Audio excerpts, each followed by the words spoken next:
going on, fellas? What's going on? I'm alive. I am alive. Just recovering from my surgery last week. Everything's going good. And being able to tolerate sitting down normally for the most part. And that's probably the most important thing that was really preventing me from doing anything like this, was sitting down like a normal human fucking being. So, we're back. Probably the best day to be back, because a lot of crap happened today. The main focus, obviously, is watching opening day, Phillies versus Nationals, Major League season starting up. A lot of craziness going around Philadelphia in general. Obviously, with John Tortorella getting canned this morning. Chose the wrong day to fucking sleep in. I wake up at like around 9:30, 10 o'clock. My phone's on the charger on the desk, so I'm not even near it to see any notifications. And then once I get my phone, I see like 3 ESPN notifications and a text from my father talking about John Tortorella getting fired. And then just a bunch of, oh my god, Amado, you gotta make the thumbnail. Amado, can you do this? Can you edit this? Can you edit this? From both Brodes and Russ. I'm like, oh my god. I thought today was going to be easy. I thought today was just going to be a break. Today was probably just going to be the Phillies stressing me out. No, it's all the other stuff stressing me out. But all that stuff is done. I got that done basically lickety split. All that stuff is posted. And we're basically ready for opening day. Got around, 15, 20 minutes or something before first pitch even happens. So hopefully I get to see a bunch of you guys join the stream here. So like I said, I apologize for not being able to do stuff for like the past week and a half. But obviously I was recovering from surgery, so it was a very minor surgery. It was just a cystectomy, getting stuff removed from my tailbone. So doing very good right now. So back to the grind. Back to the good old grind of everyday Phillies talk. Everyday Phillies recaps. We'll see. We'll see. There's a lot of discourse around the Phillies, whether it's basically people, I would say it's like not all the same reaction. There's a lot of people that are optimistic, obviously, people that are just excited for baseball to start again. There are people that are split down the middle about this team, being, I guess you could summarize them just being realist about this team, that they know they're a good baseball team, but it's basically just, what are you going to do for me in October? And then you get the absolutely negative side of the fan base, where it's just, they don't like this team. They don't think this team is going to go anywhere, blah, blah, blah, blah, blah, just on the overall side of the negativity. And I guess over this course here, and we'll talk about this as, I guess, the day goes along and as the season goes along, I'm coming into this season basically on a clean slate. I know this team has flaws. I know the red flags with this team, but I think right now I just don't have it in me to go fully complain and fully bonkers when first pitch hasn't been thrown yet. When I see the problems as the season goes awry, I'll talk about those problems, I will complain about those problems, and I will properly discuss those problems. But right now, I look at it at face value. I still think this is a 90-plus win team. I still think this team makes the playoffs regardless. And talent-wise, regardless of how much this offense frustrates us, they're still going to have a top starting rotation in baseball. The lineup's still going to be a top lineup in baseball. Bullpen, yes. Few question marks, definitely there. They're missing some bodies. But there were some people that have some nice spring training performances out of the bullpen, like Jose Alvarado. He was absolutely dominant in spring training, slimmed down a lot. Kerkering had some nice outings in spring training. Jordan Romano had a very good spring training as well, so maybe he'll solidify the closer role, and maybe just a fully healthy season of Jordan Romano. Maybe he can go back to being the very elite reliever that he was in Toronto before he dealt with all the injuries last year. So maybe that could be a very much added bonus to this bullpen. And also some other things that have been very much discourse is obviously Taijuan Walker being forced back into the rotation again, just because Ranger Suarez is once again dealing with back issues. And obviously that's just embarrassing to talk about it, because why are we going through another experience of Taijuan Walker when it hasn't worked the 20 billion other times that he's been in the starting rotation? Could the Phillies have used anybody else just to supplement that bottom part of the rotation for a few starts until Ranger comes back? I have no idea. Obviously, Andrew Painter's not ready yet. He's getting ramped up. He's going to be in AAA to start the year. I would expect Andrew Painter to come up into the rotation at some point, maybe around the All-Star break, maybe like right before the All-Star break. I'm not entirely sure, but he will be in the Phillies uniform. at some point this season, but yes, it's definitely going to be a fucking buzzkill watching Taiwan Walker again and him getting shelled constantly. So that definitely is a Debbie Downer right there. The lineup obviously has also been for a major discussion because we still don't know what the consistent lineup is going to be, even though Rob Thompson, I think, confirmed it today, and he was talking about it during the end process of spring training, what the leadoff spot was going to be. It was basically just discussing who was going to lead off, and right now it sounds like we're going to, against left-handed pitching, Trey Turner's going to lead off, and against right-handed pitching, Kyle Schwarber's going to lead off. And if we look at the lineup that is slated to go for today against Mackenzie Gore and the Washington Nationals, Trey Turner obviously is leading off. Bryce Harper batting second, Alec Boehm third, Kyle Schwarber fourth, JT Realmuto batting fifth, Max Kepler batting sixth, Nick Castellanos seventh, Bryson Stott and Brandon Marsh batting ninth, and I'm assuming that's what the lineup is going to look like against left-handed pitching. And then I guess you just flip-flop Kyle Schwarber into the leadoff spot against righties, and then it'll basically just be the lineup that it was last year: Kyle Schwarber, Trey Turner, Bryce Harper, Alec Boehm, and then whatever the rest of the lineup is going to look like at the end. That's what I would assume at that point. Do I like that they're going with this philosophy of lefties, it's Trey Turner, righties, it's Kyle Schwarber? Not the biggest fan of it at the end of the day. I would prefer Trey Turner, just put him in the leadoff spot. Overall, I would actually want Bryce Harper leading off because I just think your best overall player should be the leadoff guy. In this day and age of baseball, you see it with Shohei Ohtani, you see it with Ronald Acuna, you see it with a lot of other teams, Aaron Judge and all that stuff. You see a lot of these top teams, they put their best player in the leadoff spot, and I think that's where Bryce Harper should go. But Bryce Harper has said many times he is not comfortable batting in the leadoff spot, but I wish someone would put their foot down and say, tough shit, Bryce, just put yourself in the leadoff spot. But it is what it is, and we're dealing with a flip-flop of Trey Turner and Kyle Schwarber in the leadoff spot against lefties and righties. So, it is what it is there. Yeah.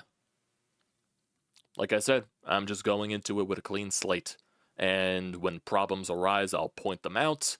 And when criticism is warranted, I will criticize. And when positivity is warranted, I will give positivity. That, I think, is probably the right way to go about this season, personally. Not to go full rah-rah, not to go full too deep into the negativity. I think I'm probably more in line with right down the middle of where some of the fans are, but I'm also not like, just wait until they get to the playoffs, show me what you do in the playoffs, because I think that just takes away from the journey of 162 because every single season is different. I will enjoy watching the Phillies, even though they do frustrate the living hell out of us. They will still be a 90-plus win team, and I will still find a way to enjoy it. So that's where I stand on that front. At least, at least baseball starting. I guess that's one of the positives right there. And then, as we get further and further down the line, tomorrow we'll talk about Flyers firing John Tortorella after his embarrassing comments post-game after the Flyers getting spanked by the Toronto Maple Leafs 7-2, basically saying that he does not have interest in coaching a team like this. So, yeah, pretty embarrassing comments, and yeah, that definitely is warranted of being fired. I'm actually shocked they fired him immediately. I thought they would just wait until the end of the season to can him, or just do the typical, okay, we're just going to put you in an advisor role or something like that. Nope, Danny Briere put his foot down and said, nope, we're firing your ass. We're not even waiting until the end of the season. You're not even getting in a front office spot. You're done. You're done. I kind of like that from Danny Briere, personally. Kind of should, because there's been a lot of discourse throughout the Flyers fan base about who's really running the show. Does Torts have a lot of say in everything like there? No, I think this move kind of proves that Danny Briere is running this entire thing. So we'll see how that progresses as we get into the offseason for this Flyer squad. We'll definitely see that. We'll see. If they really wanted to embrace the tank, shouldn't Rocky Thompson be the head coach? I don't think it, regardless of what happens, Rocky Thompson, Bradshaw as the interim head coach would affect things. Rocky Thompson's still going to be in charge of the power play. Bradshaw's still going to be in charge of the defensemen. Will they win a few games? Probably, because Torts got fired, yeah, but I still don't think the team is talented enough. You know what I mean? I don't think the team is talented enough to go on a run here. They're facing, Montreal tonight at home, and I'm not going to that game because I will not be able to sit in those seats. Granted, I just came off of surgery. Compact seats, people getting up and down at the games. No, I can't do that. So I will not be attending tonight. I'll be focusing on Phillies. Uh, it's like Montreal today, Buffalo at home on Saturday, and Nashville at home on Monday, if I'm not mistaken. And yeah, you're free falling in the standings at this point. I believe you're like the fifth or the fourth worst team in the league, which is very good for lottery standpoint. Um, keep losing, especially, Buffalo, I believe they have like 3 games in hand on you. And Buffalo, yeah, they're a bad team too, but I think they have more talent wise than the Flyers. So I think they can find a way to beat the Flyers in the 2 games that they're playing against each other in the final stretch here. Nashville definitely has more talent than the Flyers, even though they are a worse team than the Flyers are right now standings wise. But I think Nashville can beat them. Honestly, the Flyers just keep losing. They can easily see themselves as the third worst team in the league and have very good odds of possibly winning the draft lottery or just getting themselves a top 5 pick. That's what they need. That's what they need. You're not going to reach Chicago or San Jose level of bad in terms of the standings, even though the way they're playing right now, they're probably worse than those teams. But, yeah, they're definitely bad. They're definitely bad as my camera doesn't focus. Yeah. I did see Danny Briere's going to be talking on at 5 o'clock, so we'll probably double dip into Phillies and Danny Briere's press conference. So I'll probably find a way to bring that on here. So when the Phillies start, we'll be watching them together, and then when Danny talks at 5 o'clock, I'll find a way to get that audio up here without also throwing the Phillies audio in here, so I don't get copyrighted from the Phillies. So we'll find a way there. You'll miss the John Tortorella rope test. Maybe that's why this team fucking constantly just falls out in the second half. They're too fucking tired from John Tortorella's training camps. Maybe that's the reason. I don't know. But I don't hate Torts. I don't. I criticize him a lot. I just think it was time to end it. It was time just to kick it in the trash. It was time. It was time.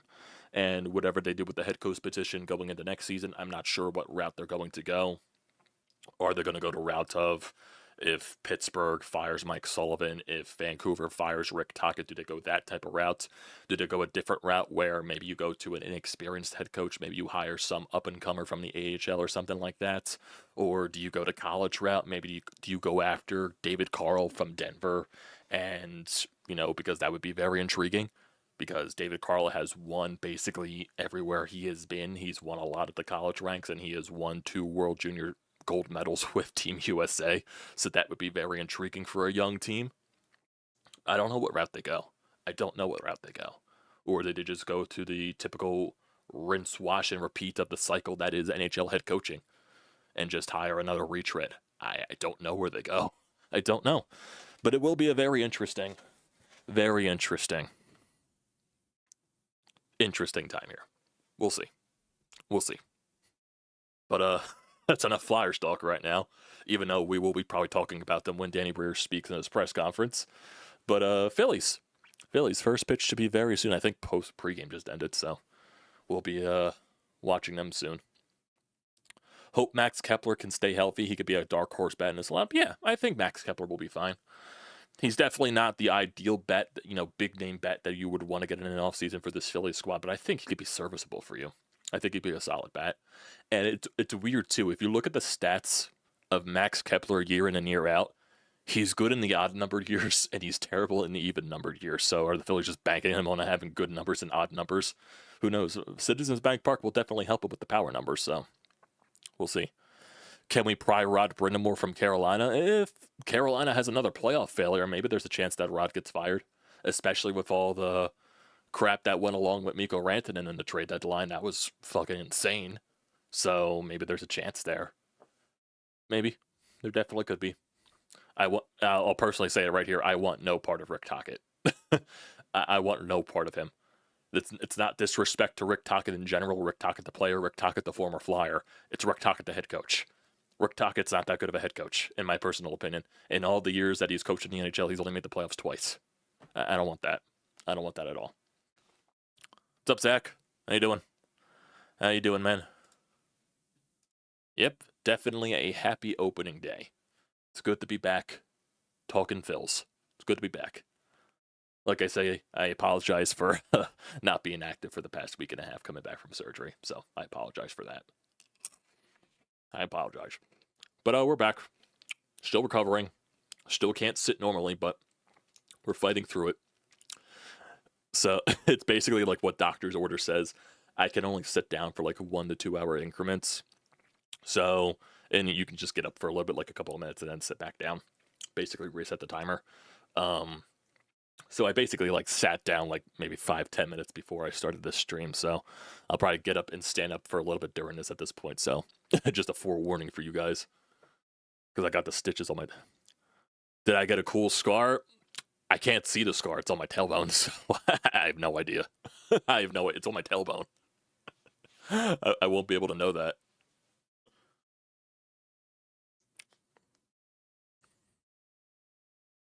So we'll see. But yeah, I'll be healed soon. It'll be basically, I think my post-op is like April 8th or something like that. In a few weeks.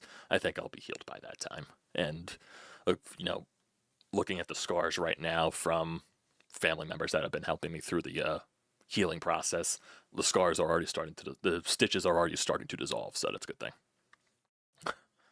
What's up, Natural? How you doing? Brian, Sean, Star Wars, Zach, everybody joining here. It's good old times. Good old times here. Good old times here. This is, where the channel thrives. Talking Phillies, streaming Phillies. It's where it's important. It's where it's important at. So it looks like the broadcast is just starting its way right now, so I'll probably put this on the screen in front of me, even though the game probably won't start for a little bit. Nice to see you too, Thriller. Nice to see you too.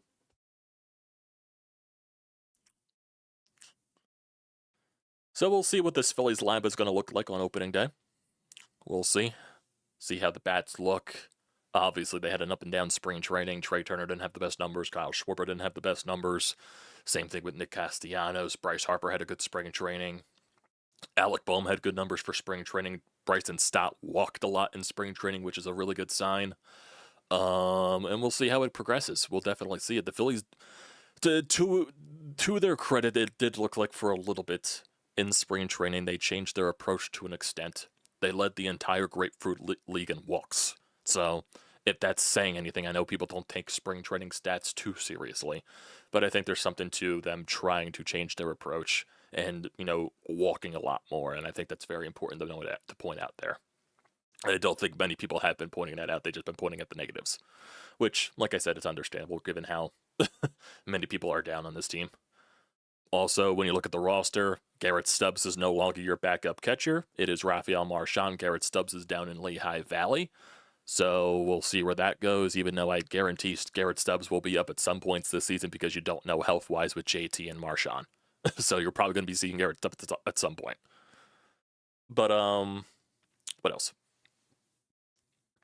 Even though, we trash Garrett Stubbs a bunch, I do think it's actually kind of positive that he's going down to AAA because he's been up with the big league club for so long, and I think he could just be a major help to some of the pitchers that are especially down in AAA that are fighting possibly to make the major league level, especially for a guy like Andrew Painter. I think having Garrett Stubbs down there, and giving credit to Garrett Stubbs, he is a very good defensive catcher. He calls a good game, so I think that could be very positive for a development and just progressing what Andrew Painter can be. I think that could be a good thing for down there in AAA. Gonna be pissed if Wheeler pitches a Jim and the bullpen blows it. Oh yeah, we'll definitely be pissed. I'll be pissed along with you, Sean. I will be pissed along with you. Just gotta score enough runs. That's basically it. And just looking at the entire state of the National League, the Washington Nationals, they're a young team. They got some talent. They're a young team. They're gonna be scrappy. They're gonna fight. They're not good. They're not the bad Washington Nationals of a few years ago. I think they're going to be a little bit better this year. So they're definitely going to be a annoying team to play against, really. I would say all the teams besides the Miami Marlins in the National League East, they're going to be tough to play against. The Braves, they're just going to be getting healthier with Strider and Acuna coming back. Even though we don't know what they're going to be performing like when they're back in, their respective positions. I don't know. I'm not sure when Acuna's coming back. I'm not sure if Strider's starting the season on time either. But, just them getting healthy will just make them more dangerous. The Mets obviously signing Juan Soto, even though I do not believe in the Mets starting rotation. I think their starting rotation is not that good, especially since they're dealing with injuries to start the season to Frankie Montas and Sean Manaea. So that's just even depleting their weak starting rotation, even though the Mets will still be a very dangerous team, offensively speaking. It's going to be a dogfight. It definitely is. So it'll be competitive. In terms of the rest of the National League, obviously the Dodgers are the powerhouse because they sign everybody to deferred contracts. They basically just pluck everybody from Japan. So that's annoying, but the rich only get richer. The Diamondbacks possibly will be better. I would assume they just signed Corbin Burns. Hopefully their pitching won't be as bad as it would as it was last season. But I know Jordan Montgomery just basically they just announced Jordan Montgomery's getting Tommy John, so he's out for the rest of the year, even though that's probably more of a benefit than it is a negative for them. What else? What else? The Padres, they'll be around. The Giants, they'll be around. The Rockies are just the Rockies. They're terrible. The Central is really just up in the air. I have no idea what the Central's going to look like, so we'll see as we progress.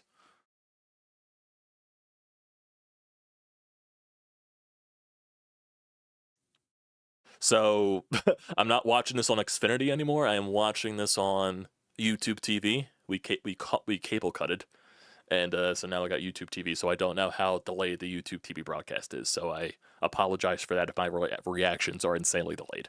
So I don't know what the "there you go, Sean" means.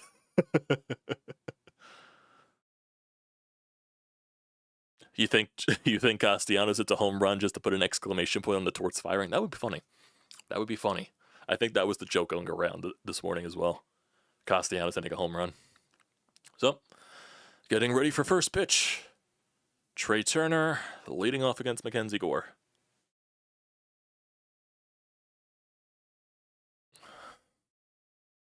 So let's see what we're doing. I'm sure it's chilly down there in Washington. Oh, here comes the first pitch of 2025. And he takes it upstairs for ball one. Good start there. Good start there for Trey.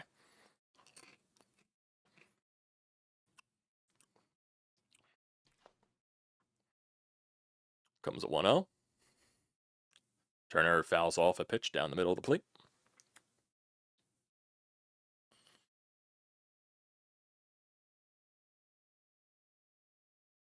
Got a 1-1 pitch.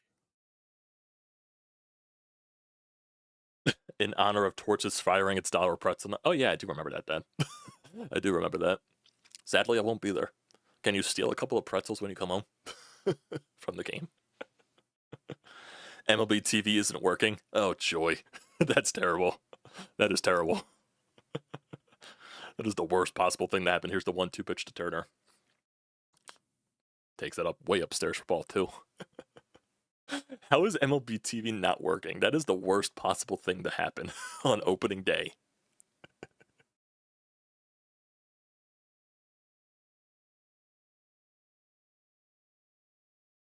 Comes the 2-2. Turner fouls another pitch off. He's battling. I'll give him credit. See how this at bat turns about 5-pitch at bat so far.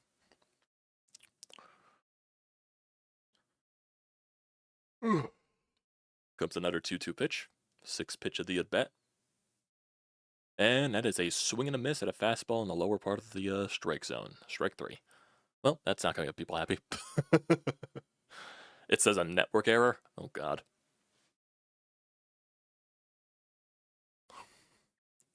He powered it by Trey Turner there. He was late. I don't think he was expecting fastball.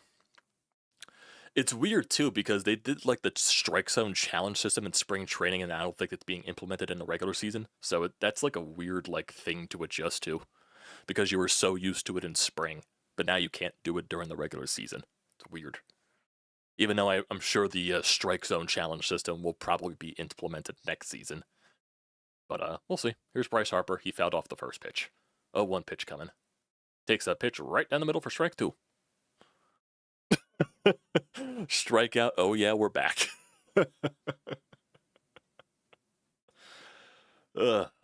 Hilarious. Comes the 0-2 pitch to Bryce. Oh, 3 pitches and he's down on strikes. Oh yeah, Phillies baseball's back, baby.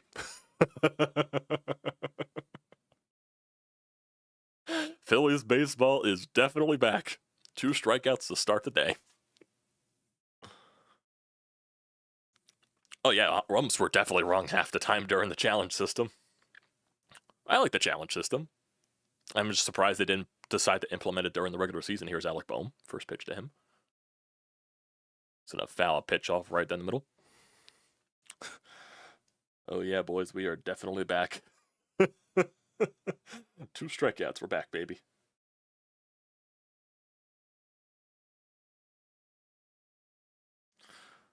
0-1. Takes it for ball 1. Alec Boehm does.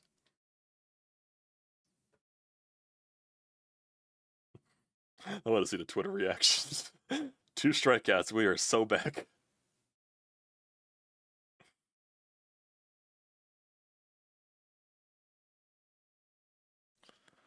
One pitch to Boehmer. He's going to he's line it to first, second base, and that's a ground out. That'll be a quick inning there for the Nats. Zach Wheeler's going to make his appearance of this 2025 season. Go for the Hattie. Well, Boehm kind of wrote in that. Huh. Guess he hit it hard. Let's go to the classic baseball savant. Go to classic baseball savant to see how hard Alec Boehm hit that on the grounder. Hit it 103. Hit it hard. Just didn't get it in the air. Pack it up, boys. Season over. Yeah, that's good memes. That's a good meme. It's a good meme. Damn, I got a lot of people viewing here already. 11 viewers currently. We had 73 views in total. Appreciate you guys for tuning in. Glad to say they worked on making contact.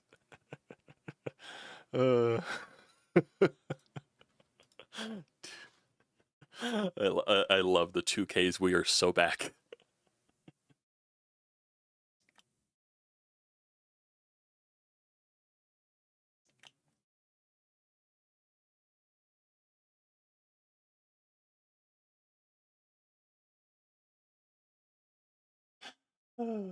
That is hilarious. That is honestly hilarious. That is pure Phillies. To 2 strikeouts to start the day and a 1-2-3 inning to start on opening day. That's hilarious.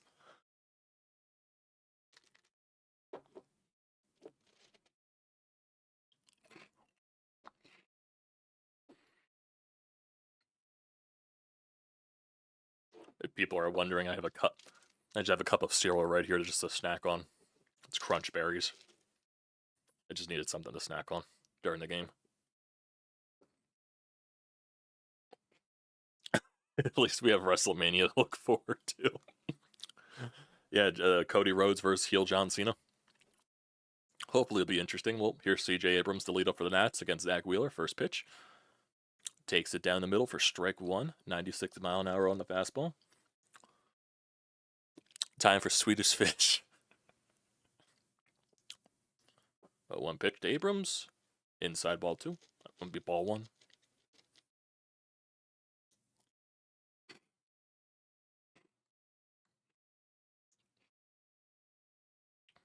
1-1 pitch to Abrams. Strike. That should be strike 2. Okay. Umps are already starting.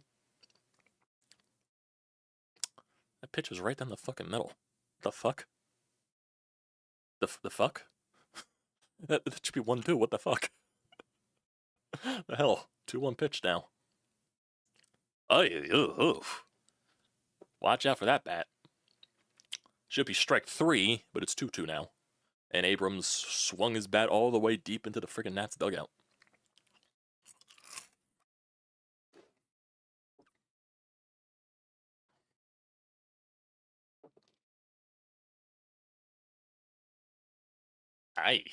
You got to get a little more pine tar to grip that bat. Watch out, cameraman. Alec Boehm's reaction. Oh, here comes the 2-2 pitch. Upstairs for ball 3, even though C.J. Abrams should have struck out already. Thank you, umps.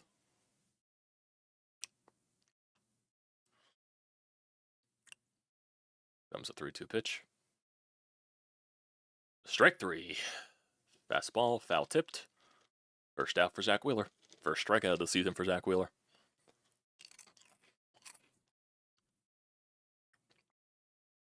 Yeah, he was just challenging him inside. Even Abrams almost lost. He even lost grip on that swing. He's losing grip on that bat. Yep, here comes the James Wood, second batter, and that's going to be nice play by Bryson Stott. Robbed a single right there of Wood, and that is the second out of the inning. Beautiful play there. Will Bryson Stott win a Gold Glove this year? I have no fucking clue.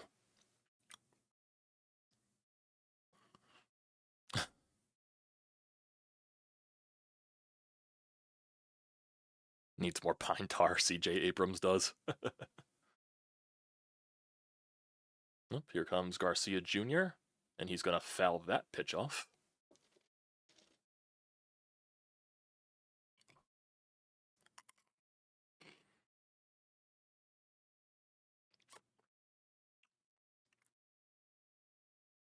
A 1 pitch here to Garcia. He's going to chop that foul. Now he's in the 0-2 count. I forgot the Nats got Nate Lau from Texas. Josh Bell also returned to Washington, so of course he's in the fucking National League East to torture the Phillies. 0-2 pitch. Swing and a miss, strike 3. Great stuff there from Zach Wheeler. 2 strikeouts for him, basically. I guess you could say a replication of the Phillies' top of the half. Go to the top of the second. It's nothing. It's a really good play by Bryson Stott, though, to prevent the single. That was also a nasty splitter. So good there from Zach.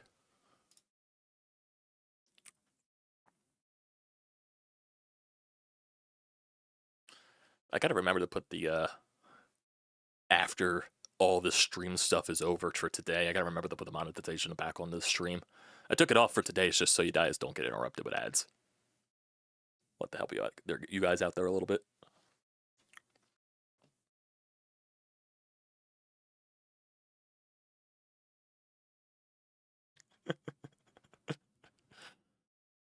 Windy day with all the swings and misses.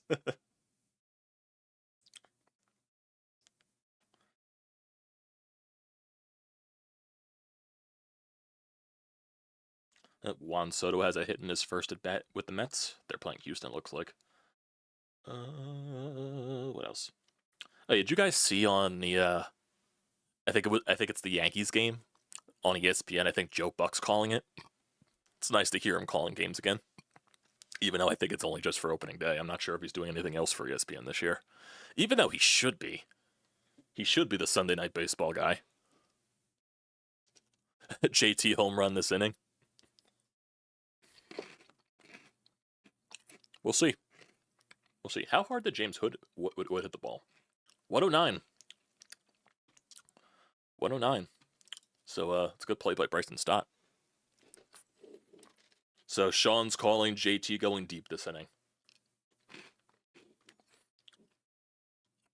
I'll say Kyle Schwarber works a walk in the first at bat to lead off. Speaking of Kyle Schwarber, he is now leading off. First pitch. Oh, instead of a walk, he's going to line a single up the middle, so I'll take that. Either way, you're getting on base. So, 1,000 batting average for Kyle Schwarber to start the year. J.J. Watt moved to CBS number 2 NFL team.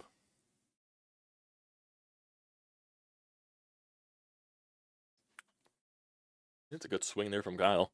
So the Phillies will not get no hit today. Took that already out of the cards. Thank you, Kyle. Well, here comes JT. We'll see if Sean's prediction is right.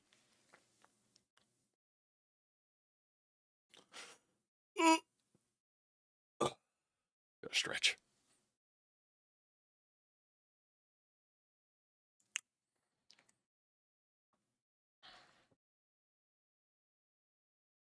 Comes the first pitch here to JT Realmuto. Takes it down the middle for strike one.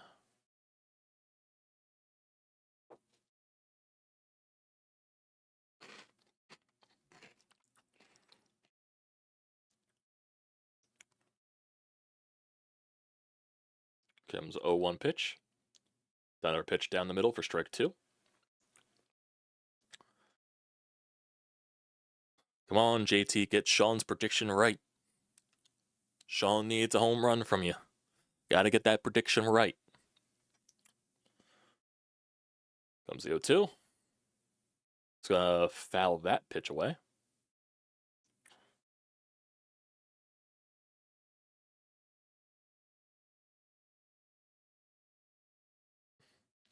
Still 0-2 in the count to Mr. Realmuto. Comes the 0-2 pitch. They're just going to challenge him again. Looks like it. Yes, they did, but he fouled it off.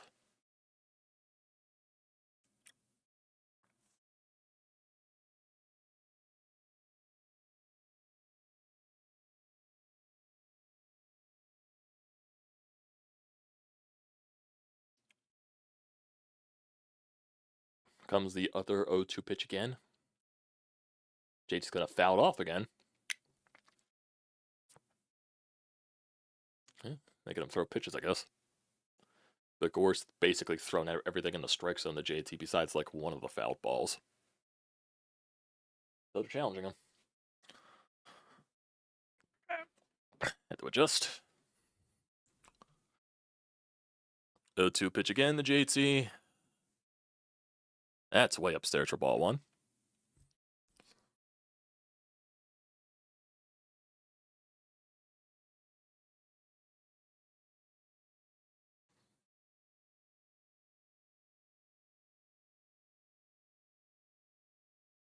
1-2 pitch.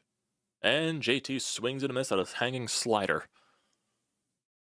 Third strikeout of the day for Gore.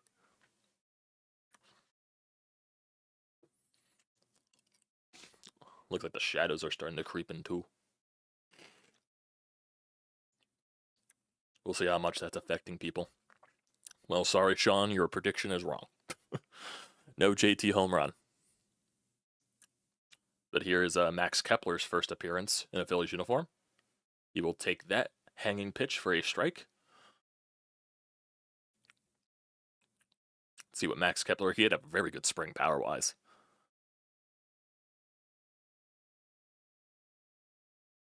Comes the 0-1 pitch. Schwarber's running, and he is out. It's a good throw there by Ruiz. That was a very interesting decision. Are they going to challenge it? Are they going to challenge it? Are they going to challenge it? Are they going to challenge it? Rob's waiting. Nope, they are not.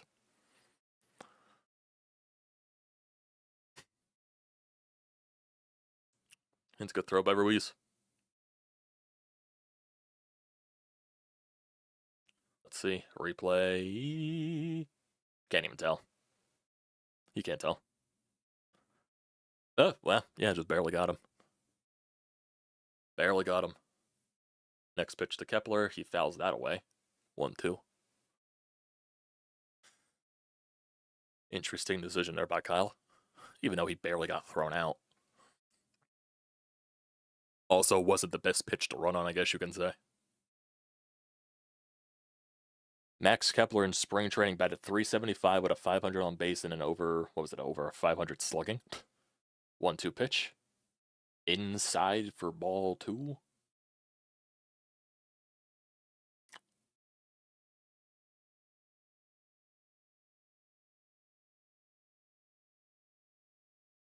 Comes the 2-2 pitch. It's the 25th pitch for Gore. Fouls that away.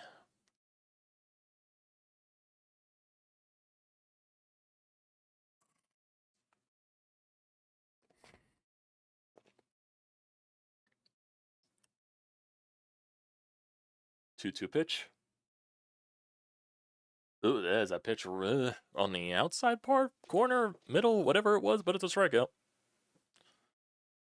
Bryce Harper, 2+ home runs. I wouldn't say 2.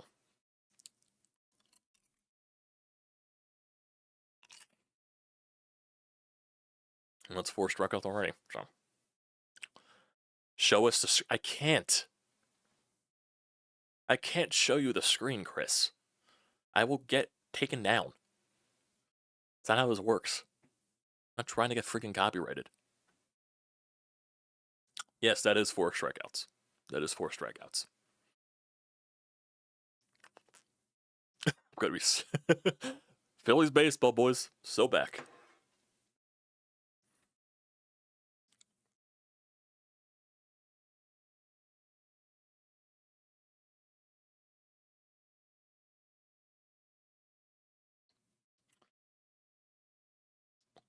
Does anyone else find it ironic that Kyle Schwarber not in the leadoff spot, but then he gets a single in the cleanup spot and then tries to steal a base?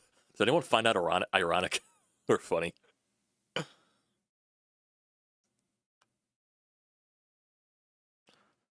You can't get any of the sites to work? Jeez. Are all the fucking sites down? I know they took down a lot of I know crack streams got taken down. I know that.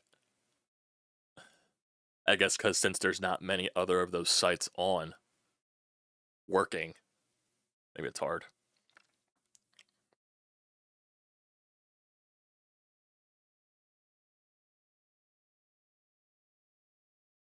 Oh, Tyler O'Neill has hit another opening day home run.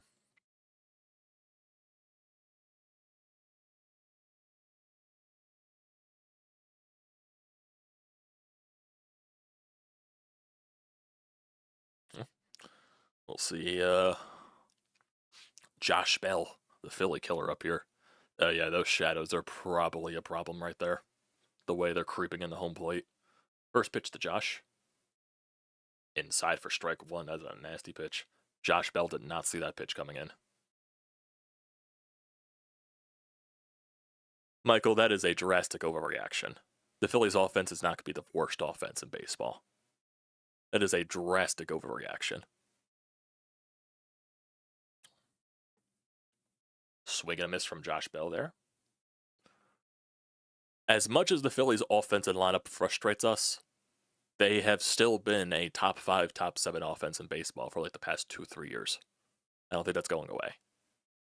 0-2 pitch to Bell. Fouls that off. Yeah, Bell cannot see these pitches. Bell cannot see them.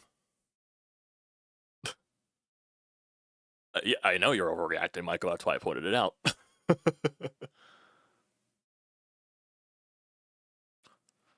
0-2 pitch here to Bell. That's a ball. It's a nasty splitter, though. Fred getting the same error trying to watch the Phillies. Jeez. MLB TV is going down. Here comes the 1-2 pitch here to Bell. Swing and a foul tip. Foul that JT couldn't control it. 98 on that fastball, though, I think. Yeah, these shadows are definitely a little bit of a problem here. Josh Bell looks like he's just fighting off the pitches. But of course, Josh Bell is going to make this a bad annoying because it's Josh Bell versus the Phillies. Here comes the 1-2 pitch again. Swing and a miss. Third strikeout for Wheeler.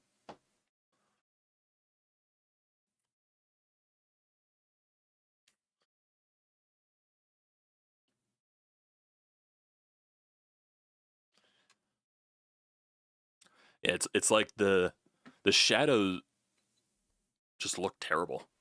It's like the entire pitching mound from like here to here is in the sun, and then like basically right in front of home plate is where the shadow starts. First pitch here to Nate Lowe that fouls it off.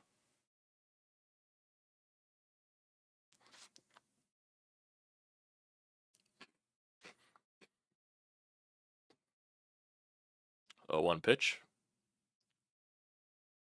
Foul off again. I think Gore and Wheeler are just going to take advantage of the shadows.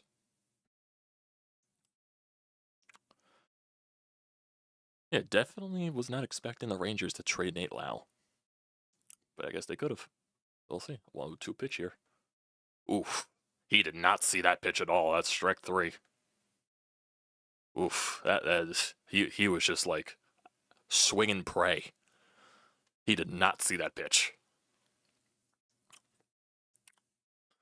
So that's 4 strikeouts for Wheeler. At this point, Gore and Wheeler are just taking advantage of the shadows in the strike zone. That's what they're doing. They're just going to attack these batters. And, like, okay, if you hit it, you hit it. Here comes the first pitch to Paul DeJong. Outside card of the plate for strike one.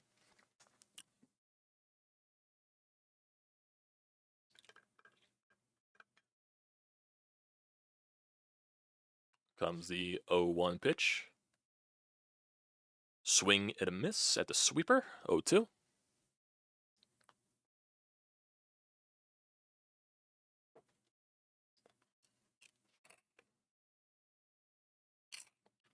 Comes the 0-2. Outside corner, that's the same exact spot you called a strike earlier, ump. Did not take the shadows into consideration. Oh yeah, these shadows are fucking terrible.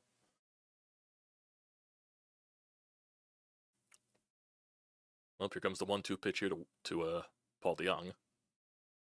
Swing and a miss. Zach Wheeler strikes out the side. It's 5 strikeouts in 2 innings. So, vintage Zach Wheeler in the first 2 innings. Still nothing going to the top of the third. Nasty pitch, too.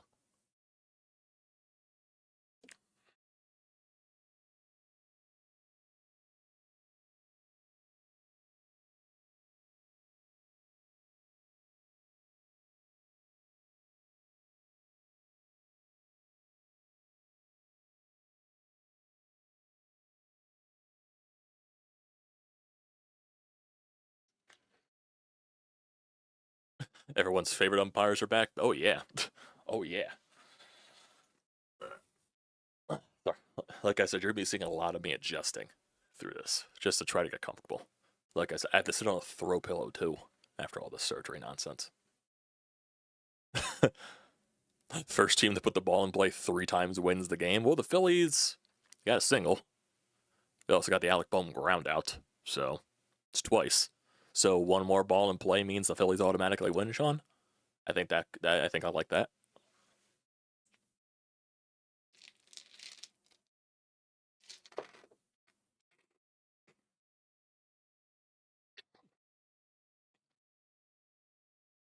So what? It's like the typical Phillies schedule.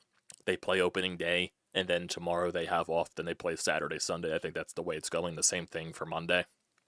They play Monday, they're off Tuesday, they play Wednesday, Thursday, and then you get into the rest of the schedule. I'm assuming that's the case.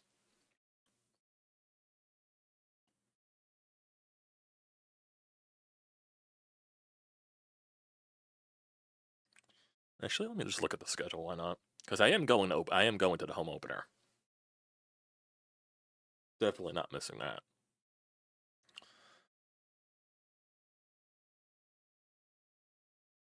Up here's Nick Castellanos. Is he going to have the tragedy with firing Tortorella the home run? Does that count as a tragedy?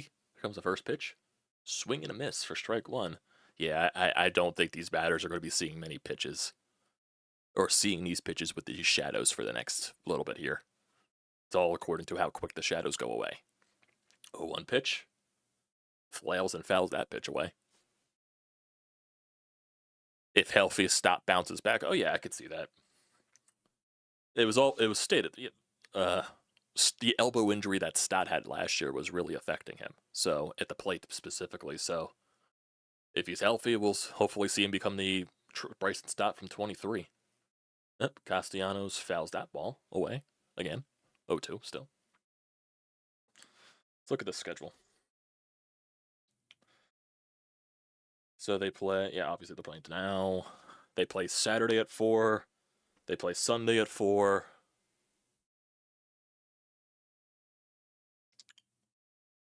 Yeah, Saturday at 4, Sunday at 1:30. They play Monday at 3 at home against Colorado, off Tuesday. Wednesday, Thursday, obviously, Friday, Saturday, Sunday. Comes the 0-2 pitch. It's going to foul that away again. Used my SeatGeek code to get tickets behind the Phil's dugout this Saturday. Nice. Nice. I appreciate you using the code TTPSPORTS at SeatGeek. $20 off your first purchase. It's a great deal. Don't pass it up. Had to throw that in there.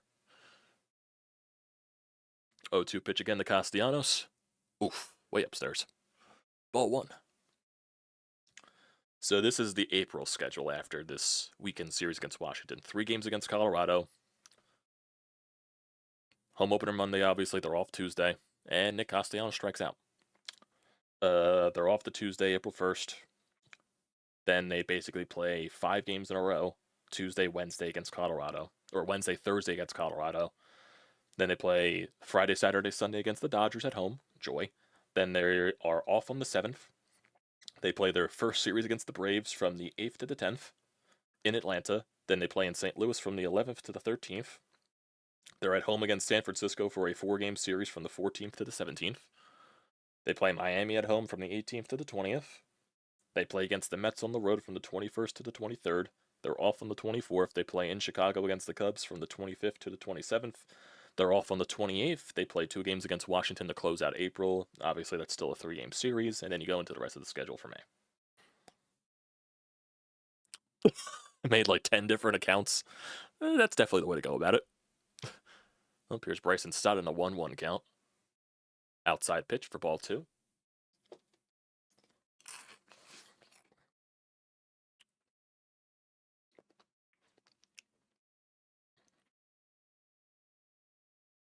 Comes the 2-1 pitch. Fouls that off, the 2-2 count.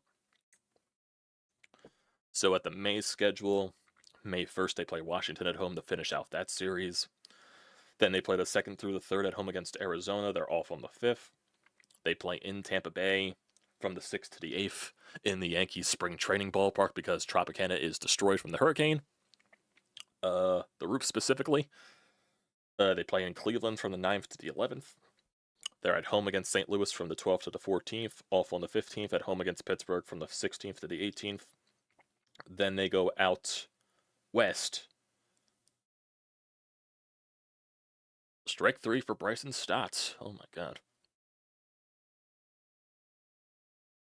6 strikeouts for Mackenzie Gore. Jesus Christ.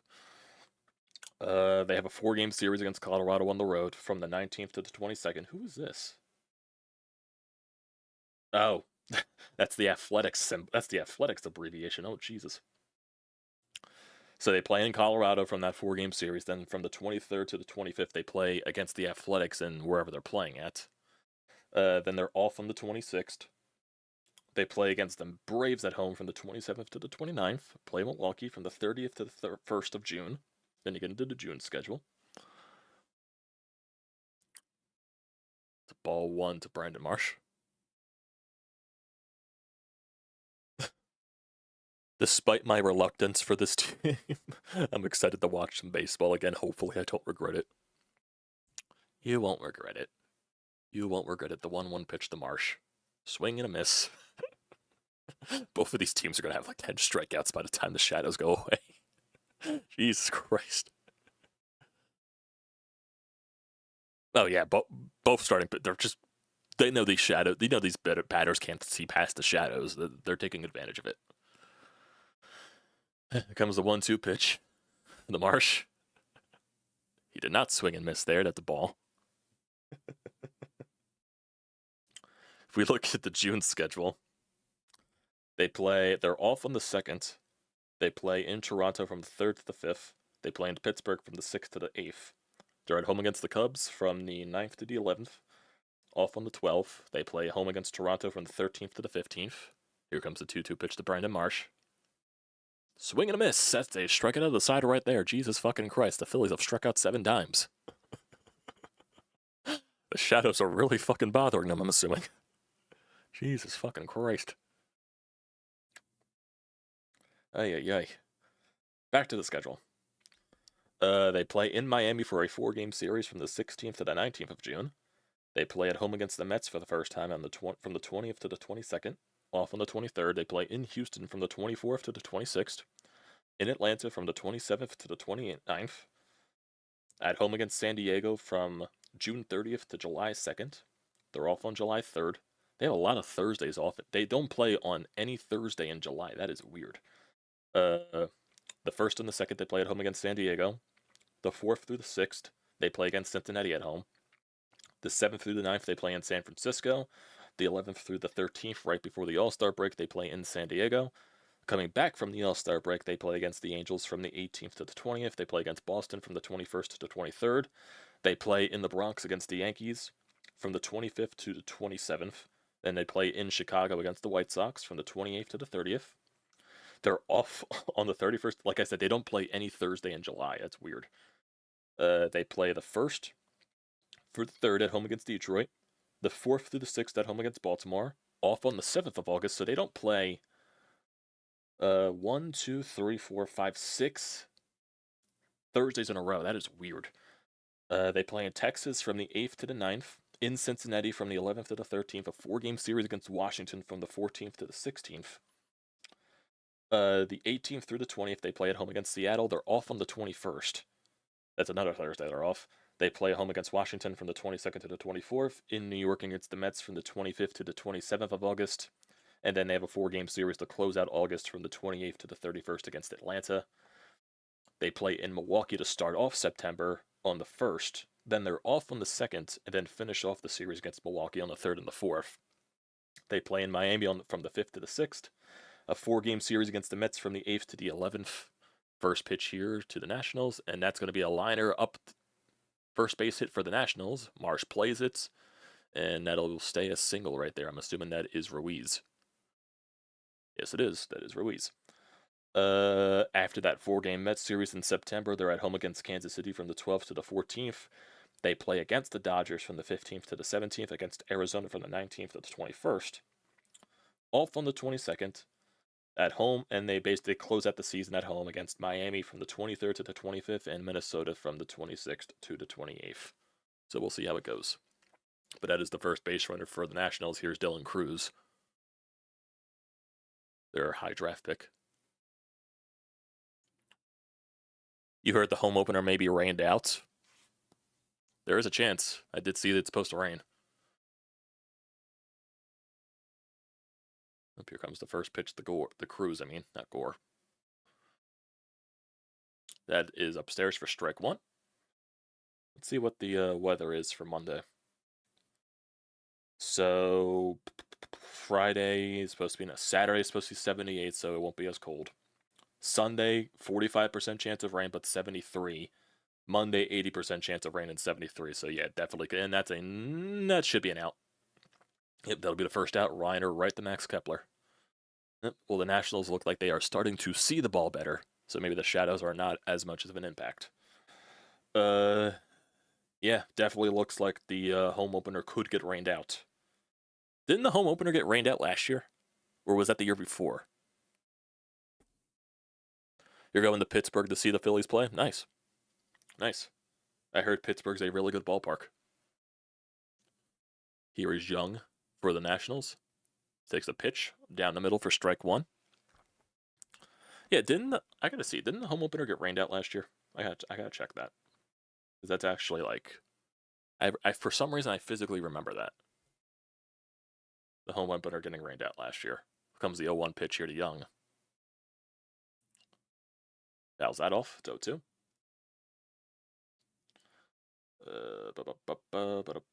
Can I see last year's schedule?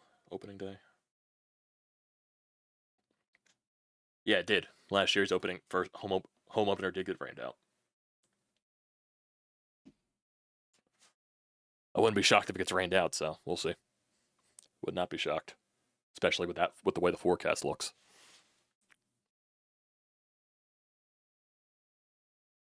Yeah, so Monday's supposed to rain. Tuesday it's supposed to rain. I would assume it says 35% chance, so I would assume it rains like in the morning or something like that, or it's just like overcarriage from Monday. Wednesday 54. Thursday it's supposed to rain. Thunderstorm there. Jesus Christ, gonna get a bunch of rain this week. Of course, when the Phillies come home. Well, it was like this last year too, where it rained a bunch to start the year at home, and then we didn't get any like rainouts for the rest of the season.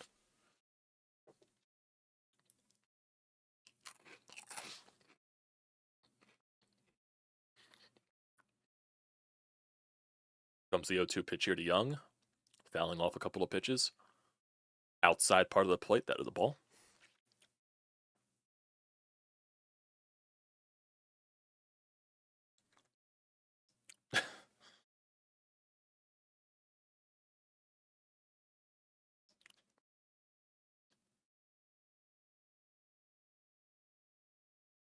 0-1-2 pitch. That's going to be a chopper right to Zach Wheeler. This should be a double play, and it will be.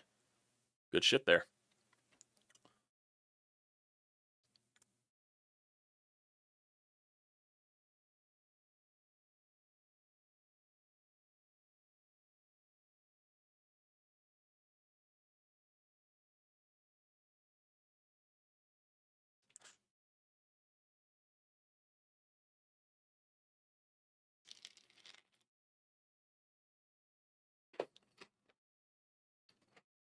This game started at 4:05. It's already the fucking fourth inning. Jesus.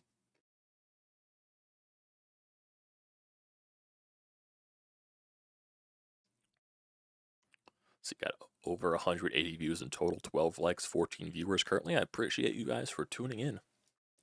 Definitely feels good after not being able to do anything for the past week and a half. I appreciate all of you.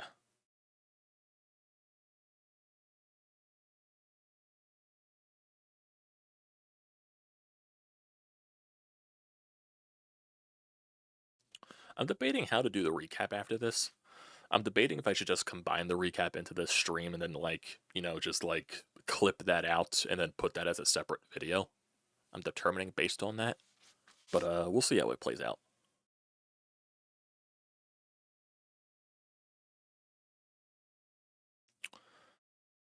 We'll see. We'll see what Trey Turner does this next at bat. Yeah, Sean, people just don't bunt anymore. That's just the way the game is. No one's going up there looking to bunt.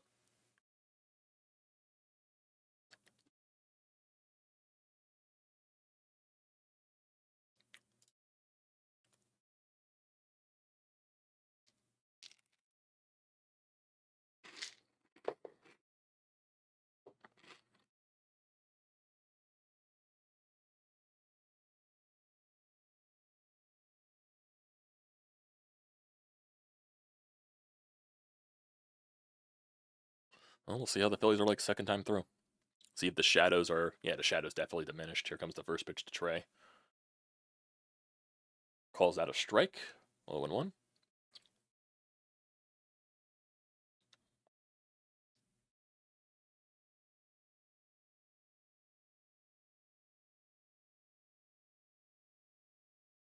A 1 pitch.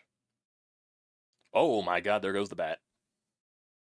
What the fuck is with the grip on the bat today? Jesus Christ. Jesus Christ, that bat went fucking flying.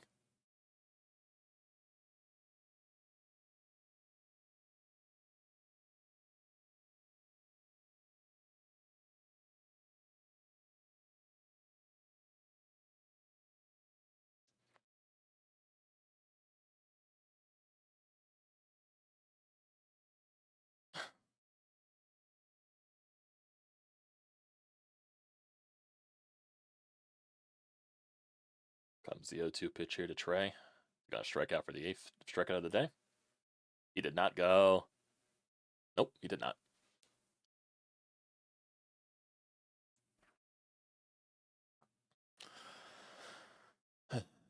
Gore's just challenging Turner. He's not catching up to the fastball so far. 0-2 pitch. Ball 2.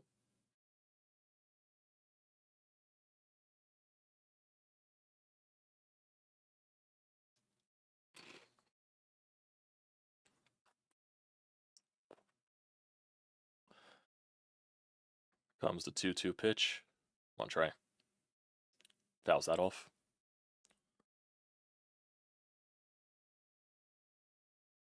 Did the F-16 flyover happen already? Oh, yeah. They're in the 4th inning. It definitely happened.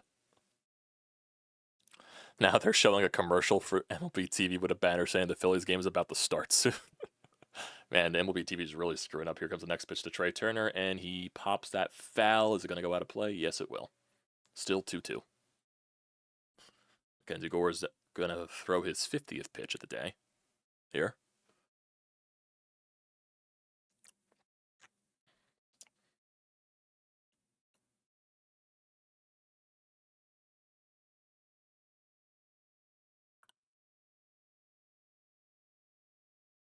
Comes the 2-2 pitch here to Trey Turner. Fouls it off again.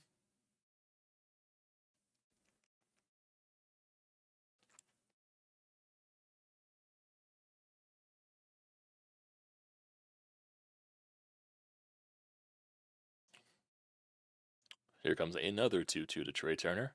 Come on. He's going to ground at the third. Paul DeJong makes the play. He'll throw it over the first, and that's the first out of the inning. Well, he hit it over the Paul DeJong, Sean. He just didn't fuck it up. Put the ball in play to start. Comes Bryce Harper.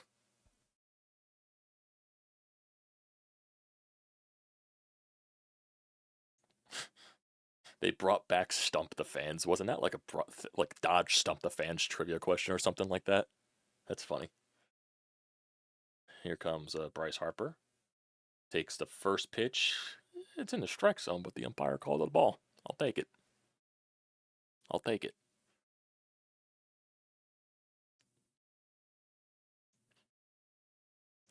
Comes the 1-0 pitch here to Bryce. Low again for ball 2.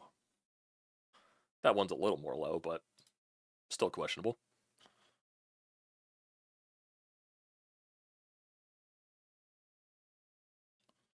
Comes the 2-0. Ball 3. Bryce is definitely being a lot more patient in this at bat. I guess now that he can actually see.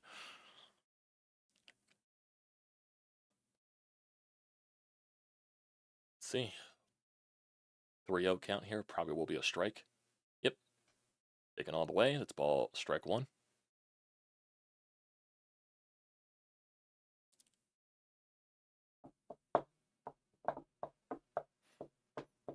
Comes a 3-1 pitch here to Bryce. Are they just going to challenge him again? They did. He fouls it off. So 3-2 count now.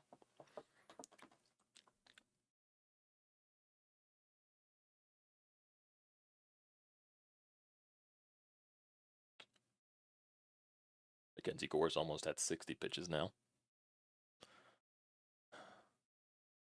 I wonder how long the limit will be for pitchers on opening day. Pitch count-wise, here comes the 3-2 to Bryce. Swing and a miss. That is strike 3. It would have been ball 4. So Bryce is down 2 times today. Was it 8 strikeouts?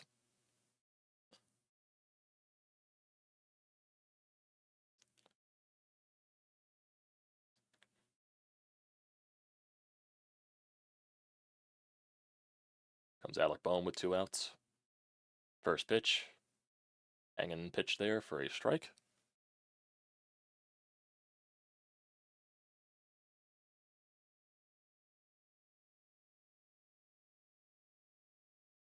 A 1 pitch. Ball 1.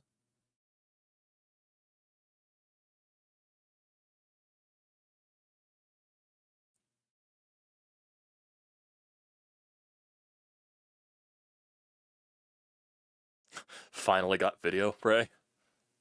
You haven't missed much. 1-1 pitch to Bohm. Swing and a miss at a pitch way inside.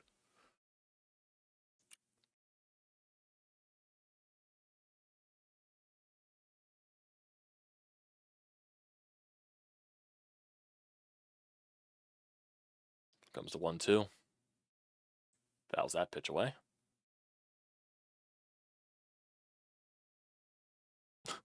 My only comment about Torts being canned, I'm not too surprised, but I didn't expect it to happen. I didn't expect it to be so soon. Yeah, I thought they were going to wait till the end of the year, but I guess the embarrassing comments that he said about losing interest. Fireable offense. 1-2 pitch to Bohm. Swing and a miss. That is 9 fucking strikeouts. 9 strikeouts in 4 innings. Jesus fucking Christ. Phillies, you're making it very difficult to be positive.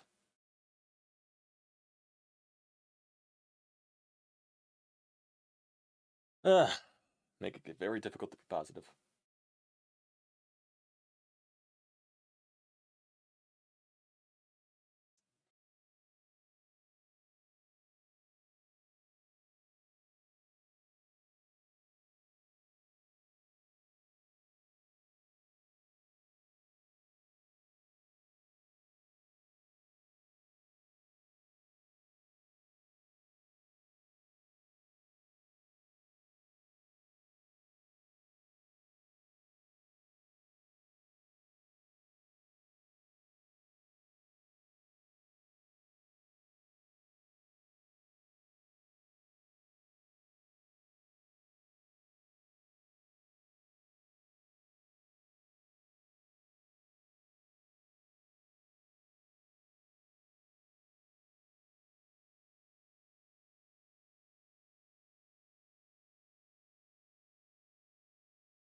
Oh boy, all the presidents are collapsing.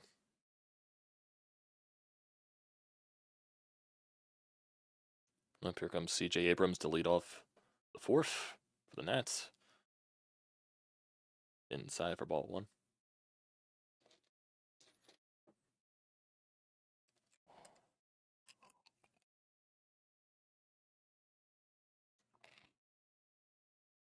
One-0 pitch. Inside again for ball two.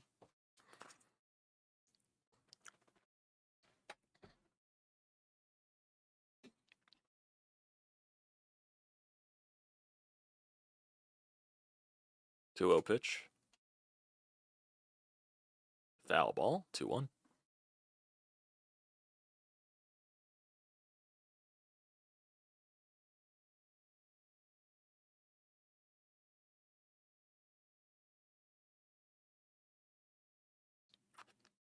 Comes a 2-1 pitch. Swing and a miss. Strike two.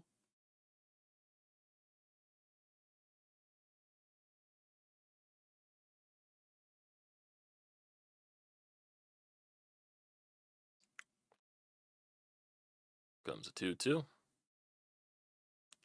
Center field. Ball is hit right to Brandon Marsh. It'll be out number one. It was hit well. Right to Marsh.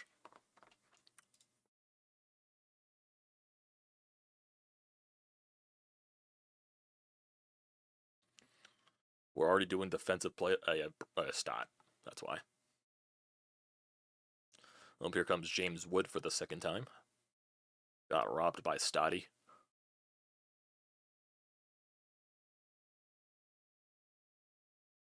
Takes it right down the middle for strike one.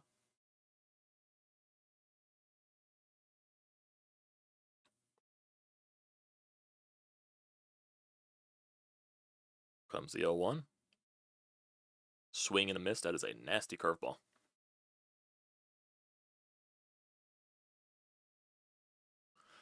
Ugh.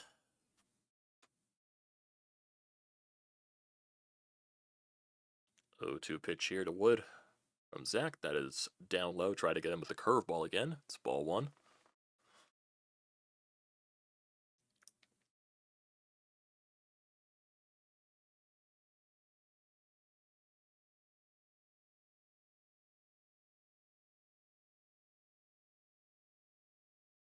One-two pitch here to Wood.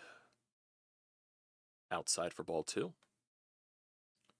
So Zach Wheeler right now has 42 pitches.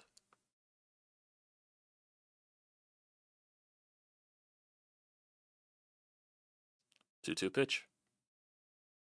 Ball three. That one got away from Zach.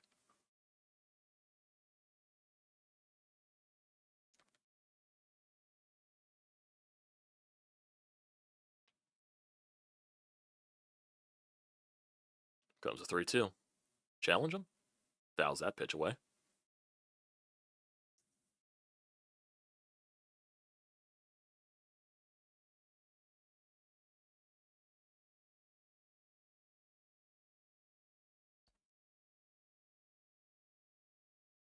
Comes a 3-2 pitch again to James Wood. Fouls another pitch away. Fastball.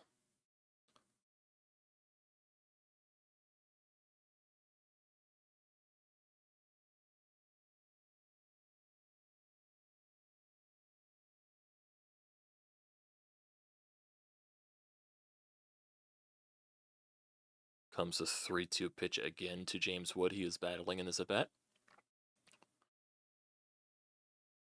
Dude, where's that pitch at? Are you serious? Pitch was right fucking there.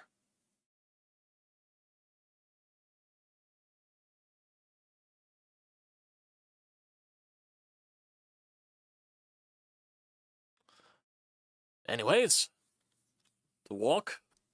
The base runner here for Garcia with one out. The ball. Classic MLB umpiring.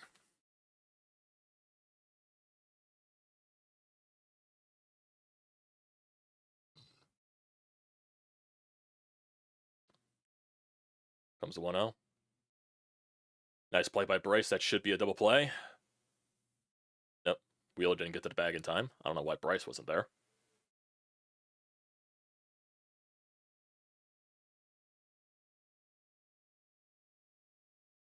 If a game is rained out and postponed until later in the season, would prefer game Taiwan is starting. I would prefer that too.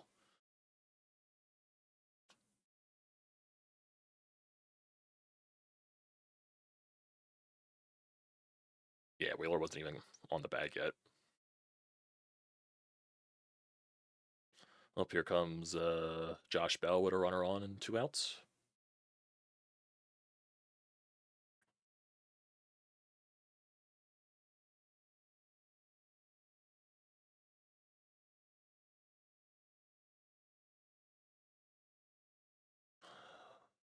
One 0 pitch to Bell. He's gonna line that one foul.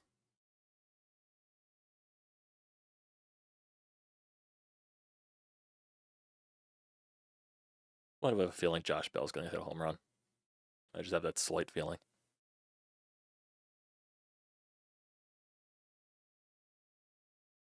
Comes the 1-1 pitch again.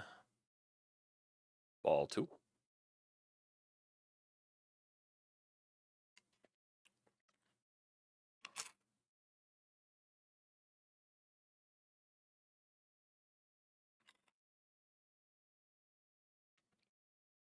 Comes the 2-1 pitch. And that's going to be a grounder right to Bryson Stott, and that'll be an out. No runs, no hits, 1 walk. Still nothing going to the top of the 5th. Kyle Schwarber will lead it off.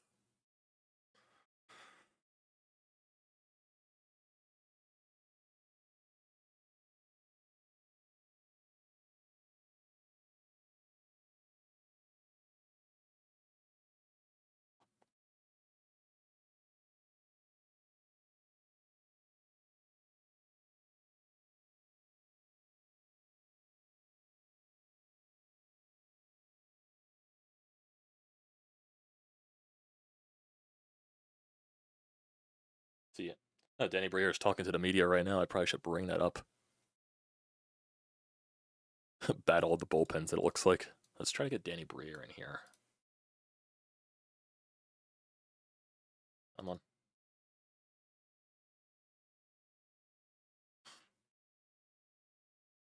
I felt it was time to go in a different direction, and that starts tonight.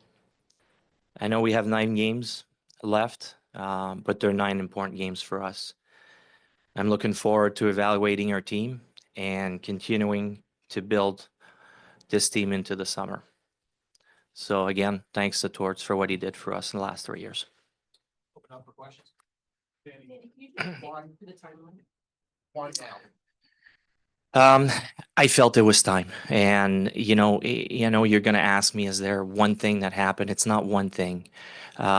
It's a series of things that have happened, and probably a little bit more in the last 3 weeks that has escalated since probably around the trade deadline, right after that. So, like I said, it's not one thing specific. It's an accumulation that have happened. But probably more often lately. So benching Mitch Cobb multiple times. Those comments obviously you made on Tuesday after the Maple Leafs game, I'm sure you saw. Did that play any role whatsoever in the decision you made? It's one of the things that have happened along the way. That's not the specific reason, and there's not one specific reason. It's one of the things that have happened along the way. There's been different ones as well. So it's not don't just focus on that. I'm not going to get into the specifics of what we dealt with. That's not fair to Torts. We both have opinions, and it doesn't mean that mine is better than his. I don't want to get into that. But we had just some different opinions on different things. The difference of opinions, was that more about the way things are now or plans for the future? No, we always had them along the way. And look, Torts is a complicated man. He's a complicated coach. He's a blast to work with because he challenges you. I truly believe he made me a better GM I loved working with him, and I think he loved working with me. He's not a yes man, and he had opinions, and he's earned the right to share his opinion, and we listened to him. Strike three. That's 10. But again, strikeouts. myself, Keith Jones, Dan Hilferty, we felt at this time it was time to move in a different direction. Big part of what improved in the team over the last couple of years was the structure. Did you feel that the structure was starting to fall apart? Well, I'm not ready to blame Torts for that. The reality is we've made some tough trades that we feel are going to set us up for the future, but in the present time, put us at a disadvantage. So it's probably not fair to blame Torts or our coaching staff for that, or it was just the reality is that we felt there were trades that we needed to make at this time to set us up better for the future. Torts was on board with that. He understood that was part of the plan, and that was part of the phase of the rebuild that we were in. So that was not an issue. Sense at all like the losing started to wear on him a little bit? He's a pretty competitive guy. Yeah, it's a good question, and I think not just on him, but on all of us. It's not easy, and that's probably that's the toughest part of the rebuild is going through this. Now, I really hope that this is the bottom. This is rock bottom for us today, and this is the turnaround.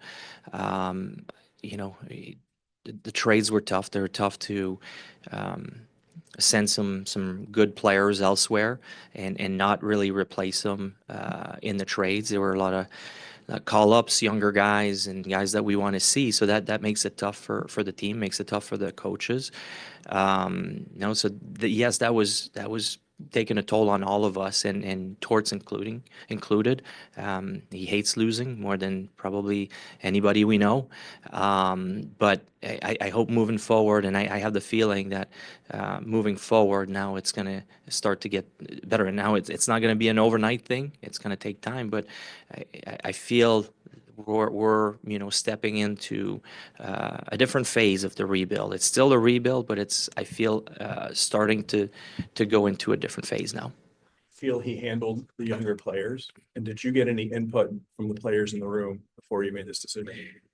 This had nothing to do with the players. We didn't get any input from the players, but at the same time, we're very close to the room. Jonesy and I are always around. We know what's going on, or we're maybe not everything, but we're pretty aware of what's going on and how things are going. I think Torts did a great job with the young guys. His approach to it, to making them pros, has really helped a lot of guys. Now, everybody 11 reacts strikeouts. differently. There's guys that probably didn't work quite as well, but overall, I think he's done a tremendous job, helping our young guys take a next step, become better leaders and better players on the team.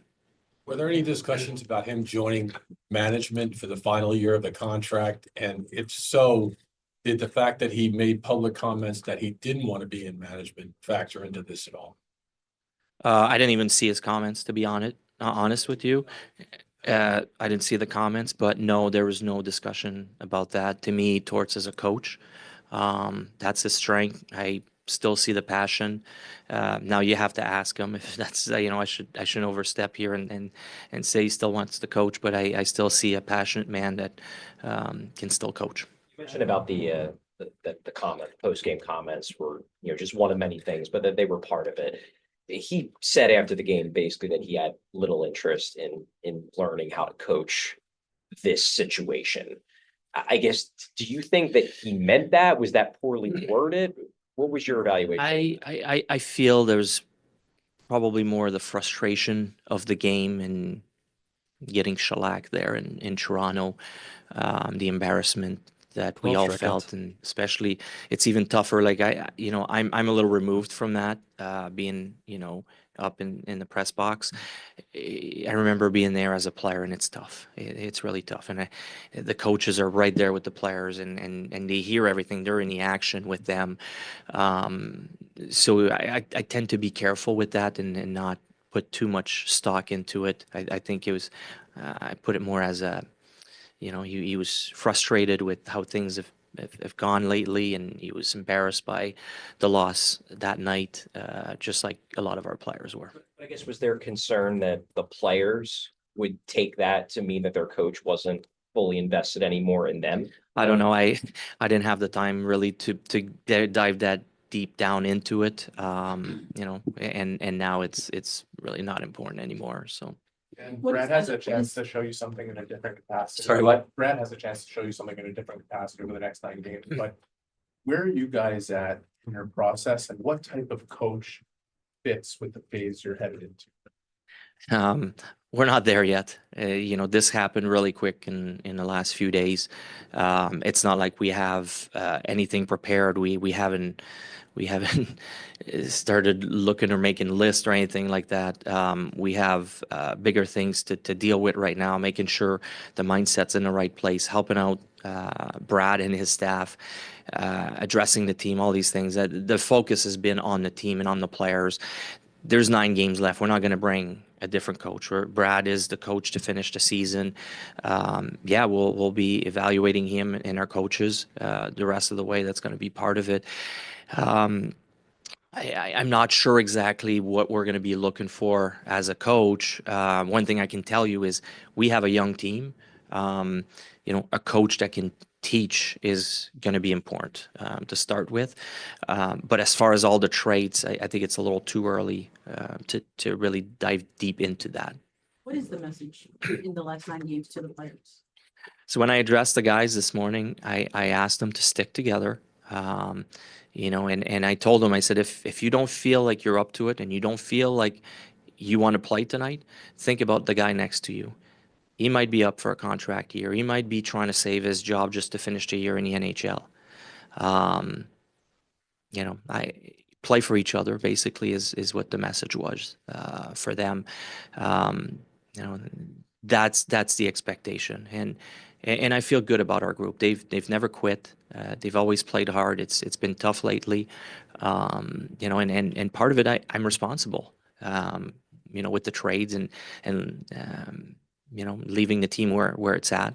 But one thing I'm proud of them is how hard and the no quit attitude that our coaching staff have put in place in the last few years. You go back to last season, you guys are in a playoff spot, second week of March or whatever Yeah. it was. And, there were maybe some questionable decisions on his part. I don't know if you agree with it or not, but is there anything in your evaluation of him that dates back to last season, that things that maybe he could have done better, that maybe you were worried about might repeat themselves over these last couple of weeks? Yeah, it's a good question. There's things that happen that leave scars. I mean, it's just the real world that affects certain players more than others. Maybe a little Strike out bit. for Wheeler. I don't know to which degree, but there's certain things obviously that you keep an eye out and watch for that have happened in the past. Yes. I think that you think getting so close to the playoffs last year, changed Torts' expectations for this season, and they weren't met. And for your rebuild process, was that ultimately? Have you thought about Yeah, whether it was a detour? I can't answer for Torts. Not for me. I kind of knew that, and I think, look, last year we gave Torts a lot of credit and his staff for taking the players to where they did and being in a playoff position at the trade deadline, and where we were in our situation in our rebuild and timeline, we felt we could not pass up the assets that we were getting in return for Sean Walker, and I know it hurt us, but thinking about the long-term future, it was something we couldn't pass up, and again, it's probably hurt us. But for me, no, I still knew that, and it was tough reading some of the comments and that were out there that okay, this year was going to be the year. I knew in my guts that we were still going to go through another, at least another tough year this year. I knew it was still we weren't out of the woods, and we were still part of that deep down rebuild, and we've seen this year. But I'm sure there's a little part of it, especially for the players and the coaches that are in the fight every Another day. strikeout for Wheeler. You get so close to the playoffs, you're coming back the following year. And I love that attitude about our players and our coaches. But for me, and I think Jonesy as well, I think there's a reality there that we knew that there's a good chance we would take a step back, and unfortunately it happened. And Mentioned, now you're in another phase. What's that? What makes you think that now you're in another, what has led you to believe that you're entering a new phase of your rebuild? Well, you look at the assets, the players that we've traded. Those were the players that we felt it was time for them to go elsewhere when we got our assets back. When I look at the team now, I feel good that those are the guys that will help us moving forward. And it's a young team, and it shows at time that the lack of experience, but the excitement of icing a young team and the prospects that are coming makes it very exciting for me. And I'm not saying that next year we'll take a huge step forward. It's going to be small steps. The patience part is the hardest part of a rebuild. But I feel at this time it's rock bottom. You You have mentioned a young questions? team, do you need a younger coach? What's that? If you have a young team, do you need a younger coach in your mind? Not necessarily. We're not gonna, close off any coaches because of their age. If they're the appropriate coach, we're gonna keep everything open. We don't want to limit ourselves to it. But at the same time, if a young coach fits the bill, then yeah, we might go for it. It might.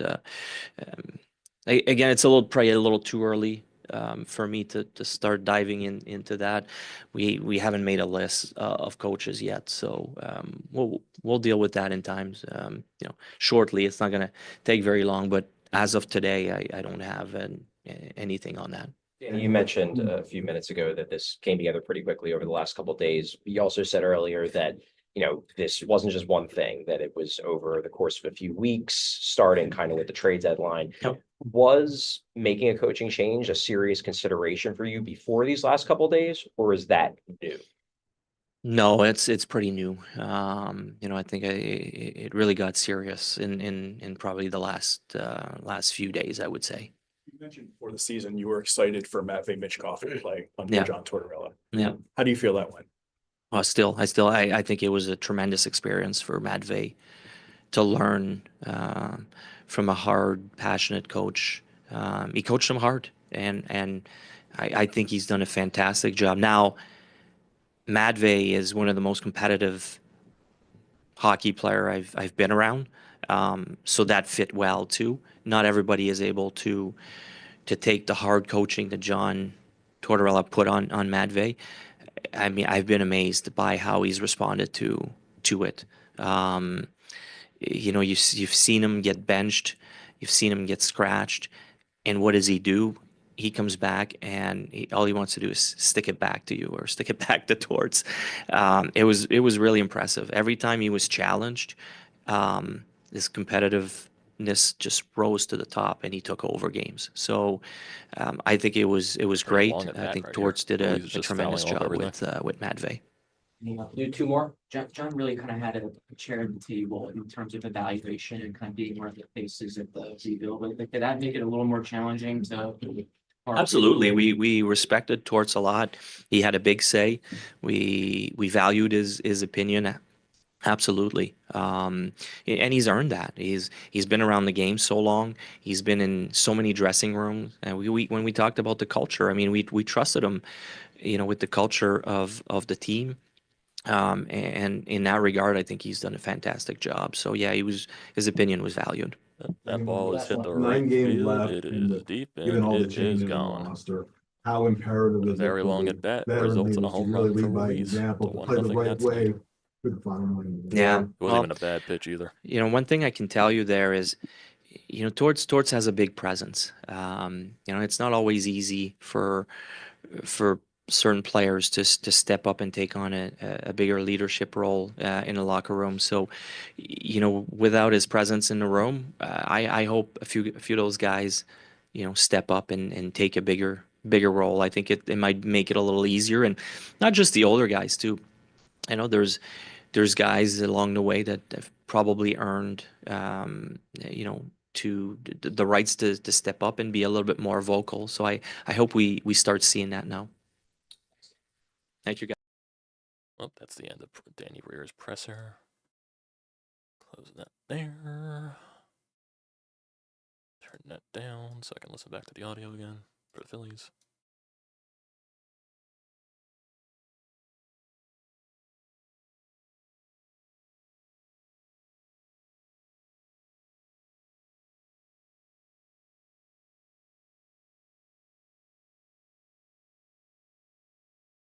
It's a fly ball to right field. That should be the final out of the inning. Yep. Going to the top of the sixth, 1-0 Nationals. Ruiz hit a home run after a very long at bat against Zach Wheeler. Just fouled off literally every pitch he could. I don't even think it was a bad pitch either. Just a good swing. I don't blame Wheeler though. Offense has struck out 12 times.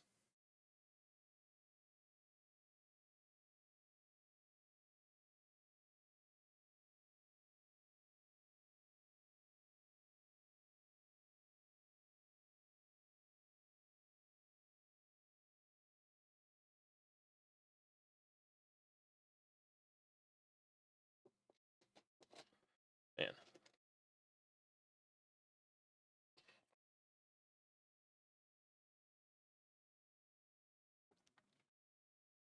What do I take away from that entire press conference? Sounded like Danny was just done with Torts. I think that was the obvious. I think Danny was just done with him. How long was that at bat from Ruiz? I need to see.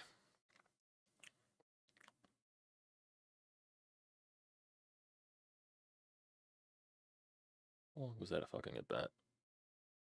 Can I go to that? I guess I can't go on that at bat. I gotta go to like MLB.com to see it.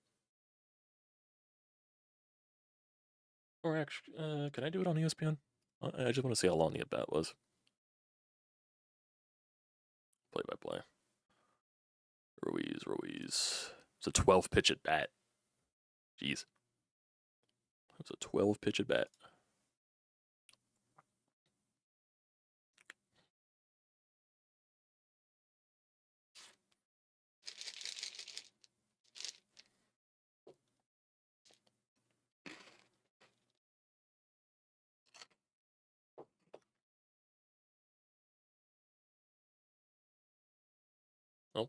Comes the Phillies in the top of the sixth. Nick Castellanos leading off. The Shadows look like they're completely gone, so we'll see. Nick Castellanos swing and miss the first pitch. 1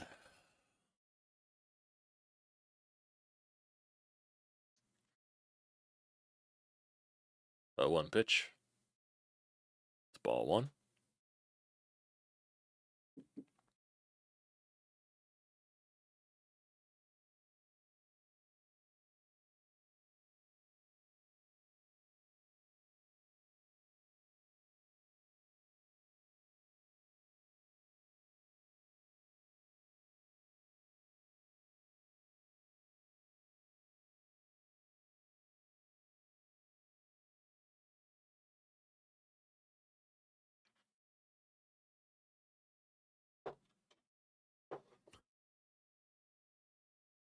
Nick Castellanos lines out to right. That'll be the first out.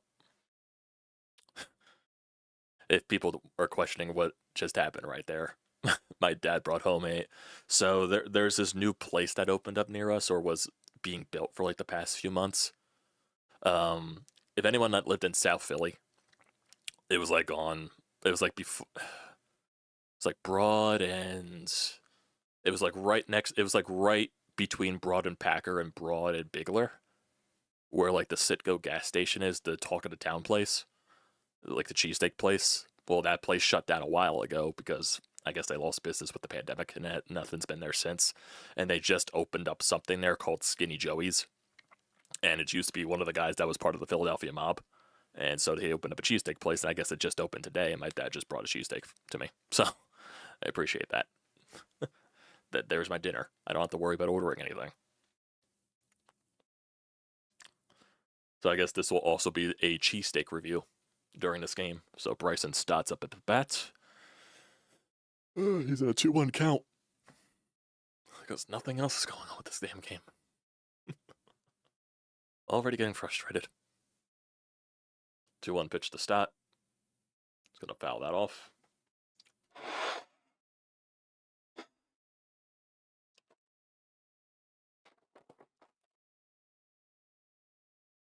We're going to test this Skinny Joey's cheesesteak out eventually. Ah, Jesus Christ. Comes a 2-2 pitch here to Stott. And he will pop that up. Yep, that'll be an out.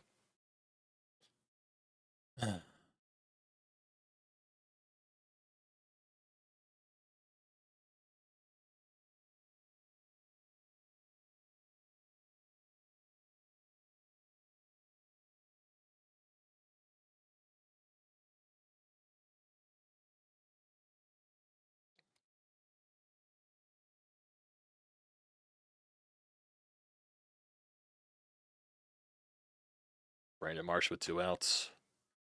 Wonder if this will be the last inning for Gore, because he's almost near 100 pitches. That might be a benefit for the fucking Phillies. I don't think the Nats are going to do it, though. Depends on how long this Marsh at bat is, I guess. Probably won't be long, though. 1 pitch. Swing and miss. Yeah, this bat won't be that long at all.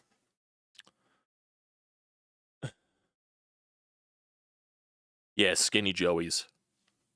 I'll have to, I'm going to try it in a little bit. Comes the 0-2 pitch. It's ball 1.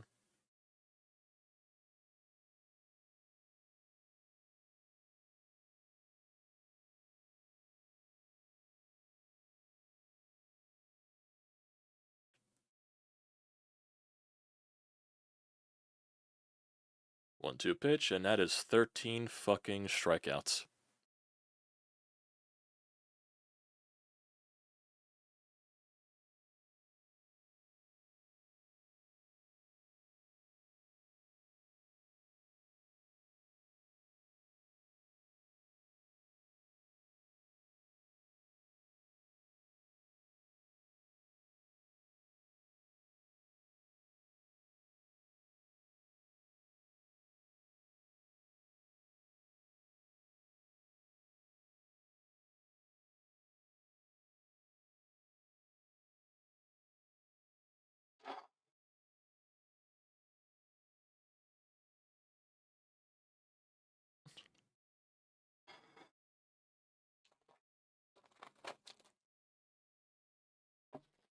See how this steak looks like? I'll move this mic for you guys so you don't hear much. I'm hungry, so. A cheesesteak mukbang will be more entertaining than the film. Yeah, that definitely is the truth. Should be wrapping a lot.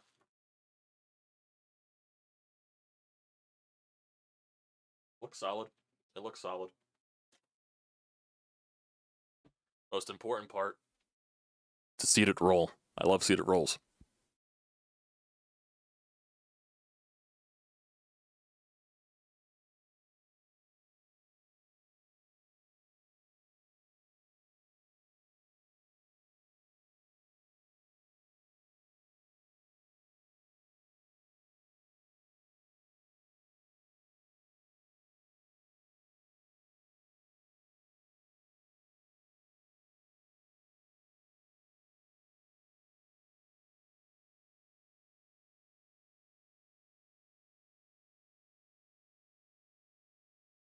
Gotta take a couple of bites before you get your full opinion on this.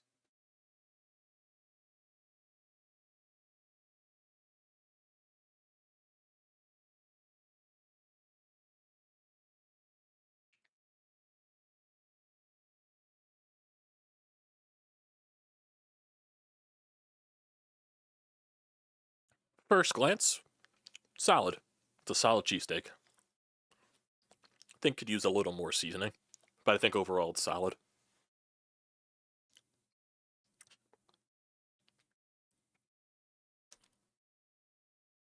Wonder if Mackenzie Gore's done for the day with the way that he's acting in the dugout. 0-2 pitch. It's their bottom of the lineup. Well, 9-hole hitter for the Nats. Wheeler's at 81 pitches, so yeah, I think Mackenzie Gore's done for the day. Who knows? That might be a benefit for the Phillies.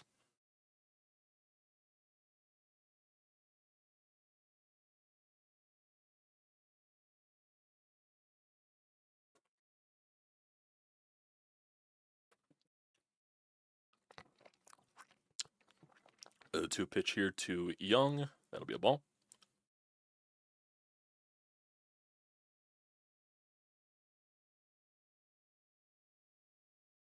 The roll has to be made with water from the Schuylkill.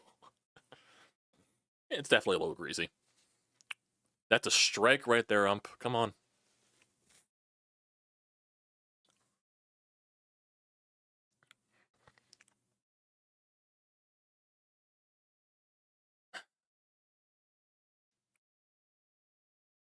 Comes a 2-2. I mean 3-2. Ball 4 where it should have been strike 3. Zach Wheeler is not happy right now. This will probably be Zach's last inning. It's at the leadoff walk.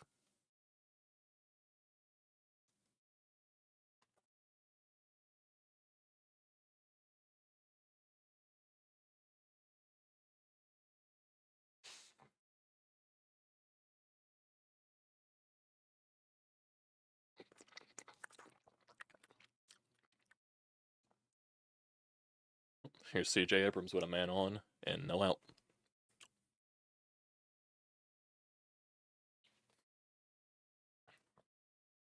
Yeah, Wheeler looks a little bit pissed right now. I don't blame him.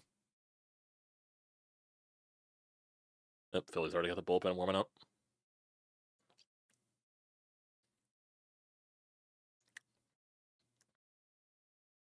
Yep, Kirkering is warming up in the bullpen for the Phillies.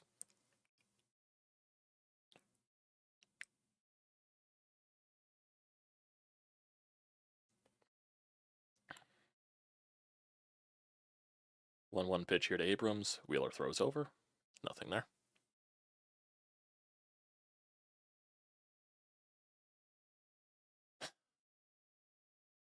Just wanted to enjoy opening day. That's all. Phillies do not provide my enjoyment. Next pitch to Abrams. That is ball 2.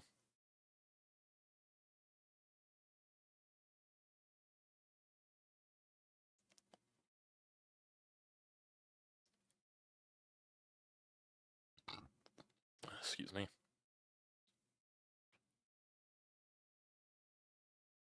Foul ball.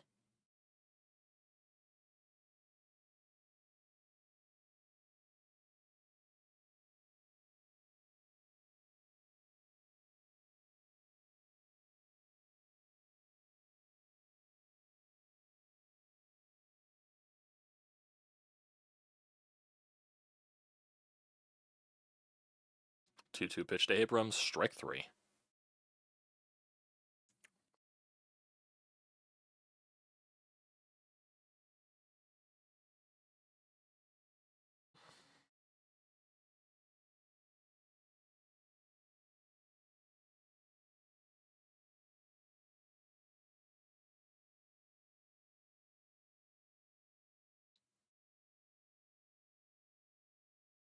Here's James Wood now with 1 out.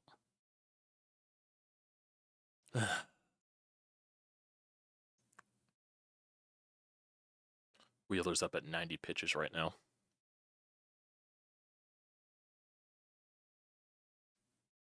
Comes the first pitch to Wood.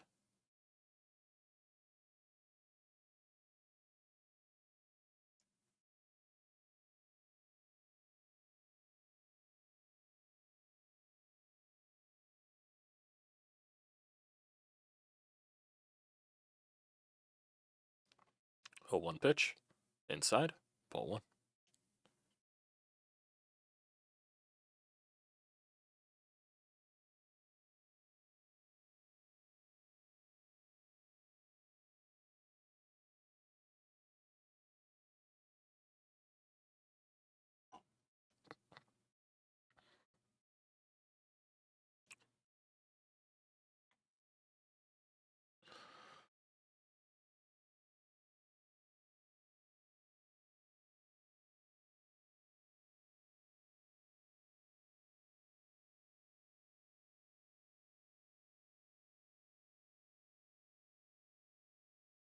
Comes 1-2 pitch, and Young's going. Throw by JT. He is out. Nice throw by JT.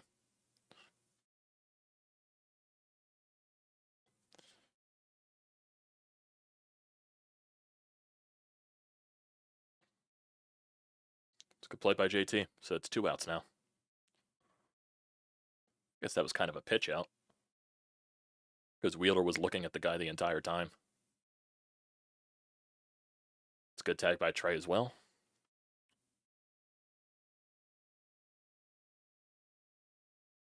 2-2 to Wood. Ball 3.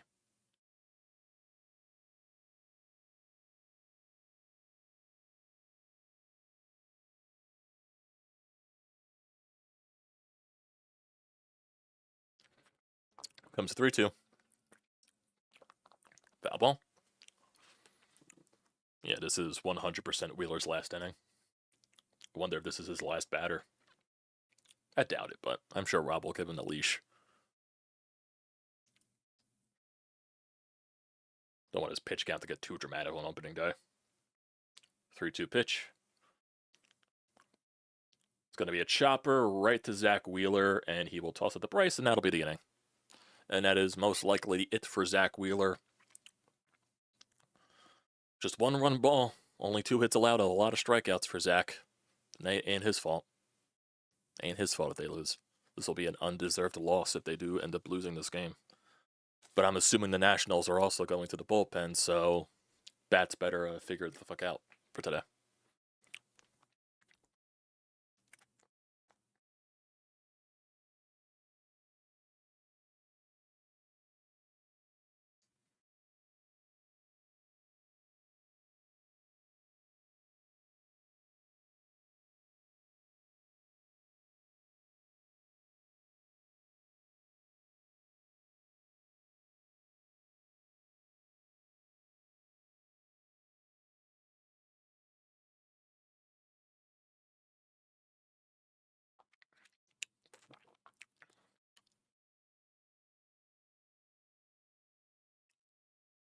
Okay, Sean, the offense doesn't suck. Can we just all agree the offense doesn't stink? When you're a top 6, top 7 offense, top 5 offense for the past 2, your offense doesn't stink. We got to get that summary out of our heads. The offense doesn't stink. They're not a bottom offense in baseball. That's the way we're reacting. They're not a bottom 5 offense in baseball.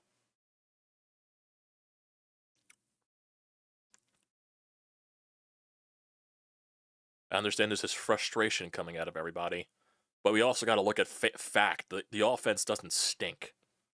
That's the problem that I have with the negativity, when they're just stating false facts.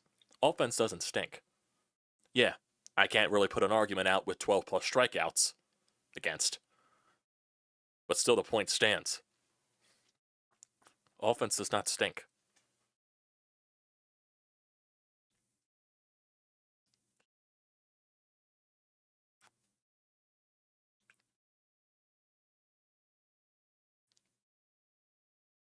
Oh, now it's a righty out of the bullpen. It is Lucas Sims. Had a 4.38 ERA last season with Cincinnati and Boston. 6 innings into a 162 game schedule does not make a sample size. Exactly, Raymond. Exactly right. It's just pent up frustration from Phillies fans. That's basically what it is. And like I don't blame them for freaking frustrated. If you're going to be frustrated, just don't spat out irrational nonsense. That's all I'm saying. You can be frustrated. That is perfectly fine with me. Just don't say something that's completely irrational. The offense doesn't stink. The offense has its problems and the offense has its red flags, but overall the offense doesn't stink.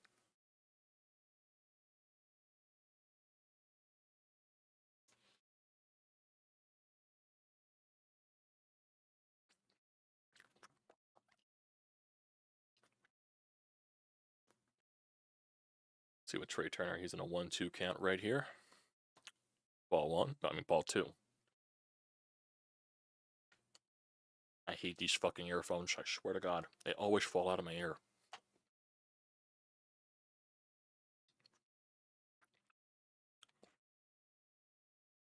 Another pitch to Trey. Fouls it off.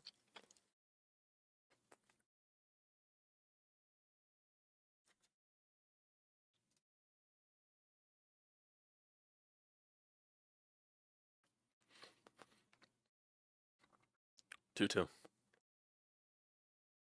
That's going to be a hit liner up the middle. That'll be an out. Good play there by the center fielder.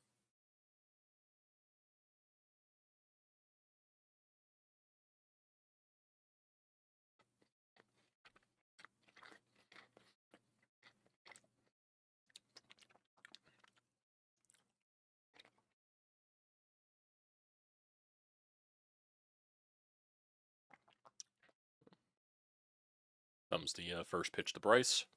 Bryce deep. Bryce, go, go, go. There you go, Bryce. Tie game.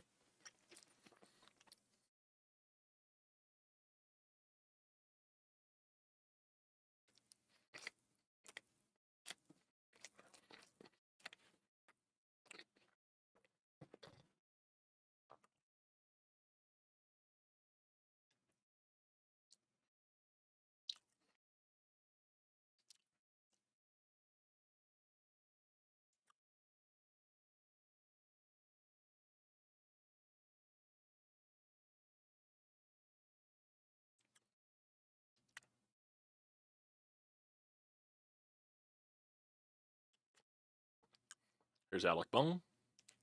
Takes a pitch, which is in the strike zone, but he called it a ball.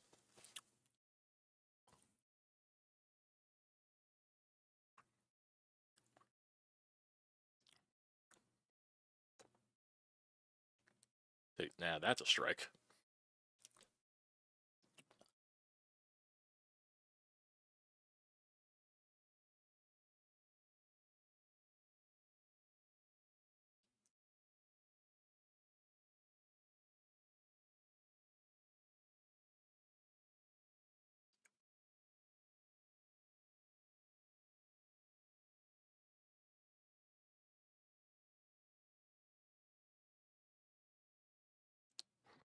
Comes the 1-2 pitch here to Bohm.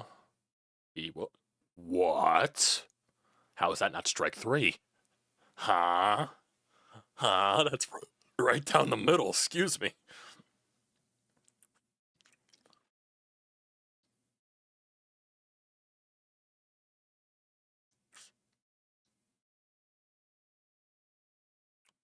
Comes the 2-2 to Bohm. Yeah, he just made up for that missed call. Strikeout.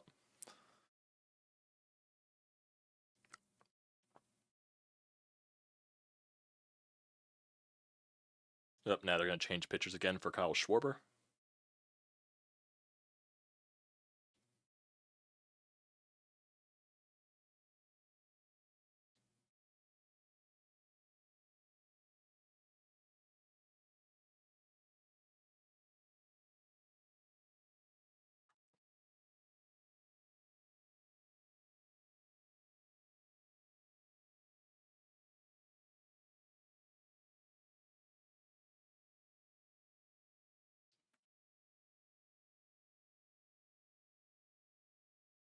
Okay, so I'm halfway through this cheesesteak. I guess I can give like a solid review of it.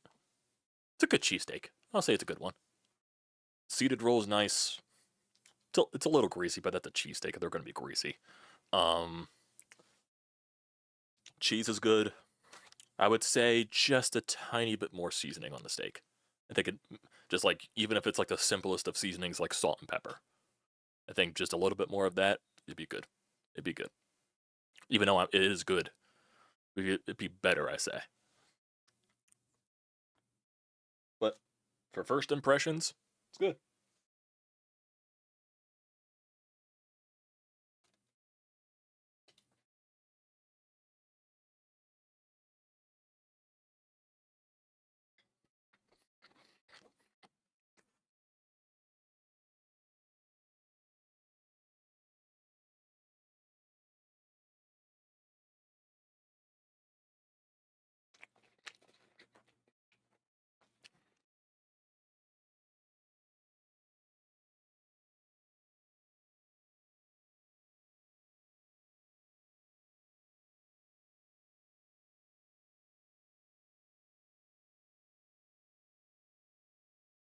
So now we got Kyle Schwarber coming up against the lefty for the Nats.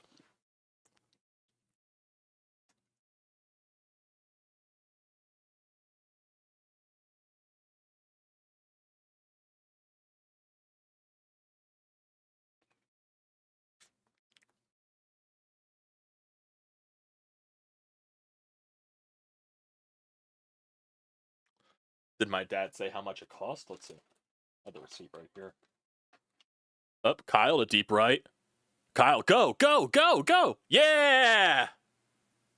Phillies have the lead.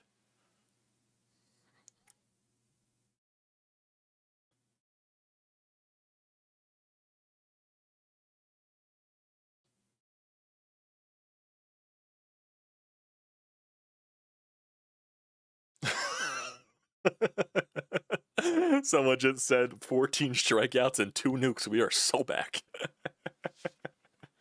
It's hilarious.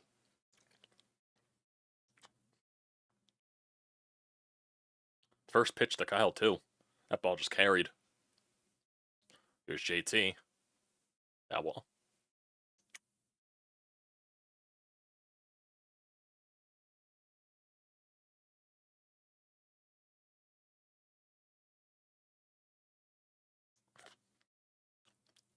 Oh, 1 pitch to JT. Strike 2. Here you go. Wheeler's now in line for the win after being in line for the loss. But now you got to hold the lead with the bullpen. 0-2 to JT at the ball.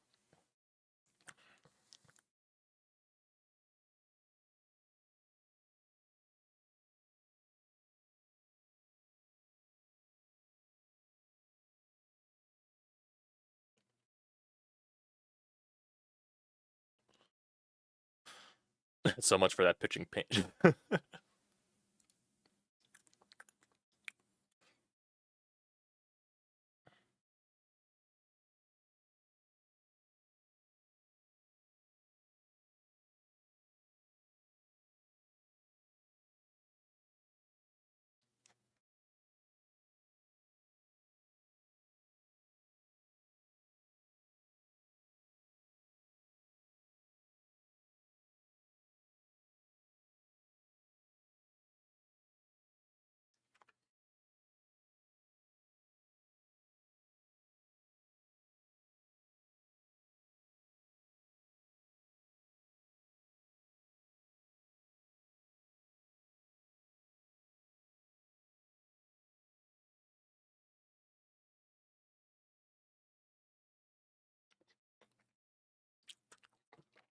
Can our pen hold? Hopefully.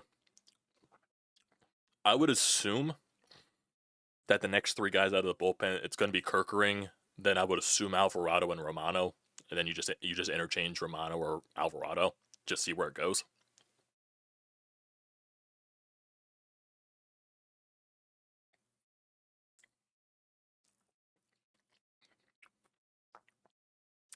So I'm assuming it's Kerkering that's coming in for the 7th.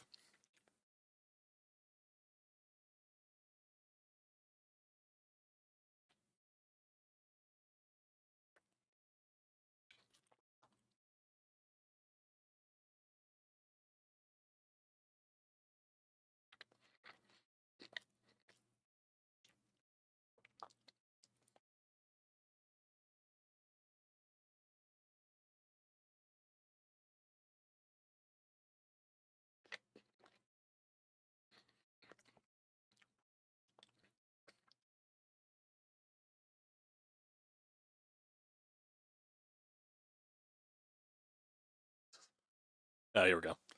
My dad said it was a $17 cheesesteak. Jesus.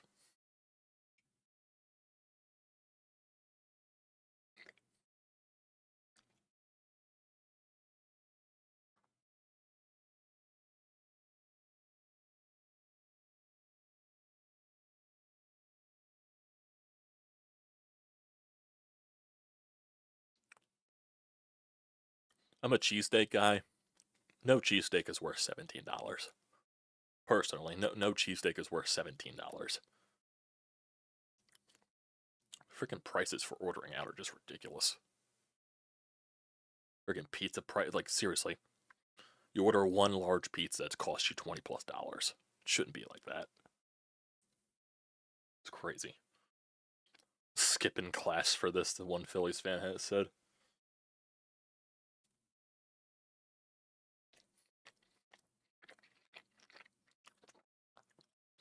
Let's see, it'll be the middle of the lineup for Kerkering, so be a tough task. We'll see. So it's Garcia, I'm assuming Bell, and then forget who's after Bell. Might be Nate Lau. Let's see what Kerkering's got. And the pitch comm is not working.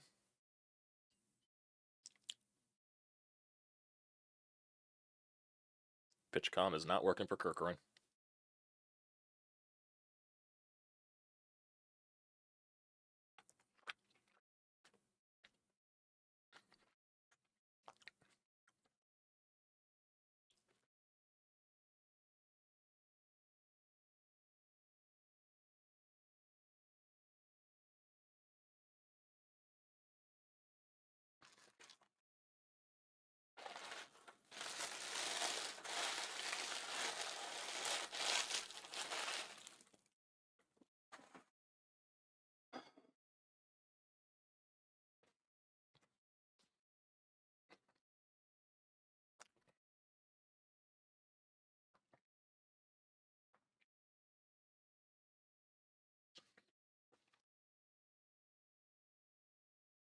Oh, that should be a pop-up there for Garcia.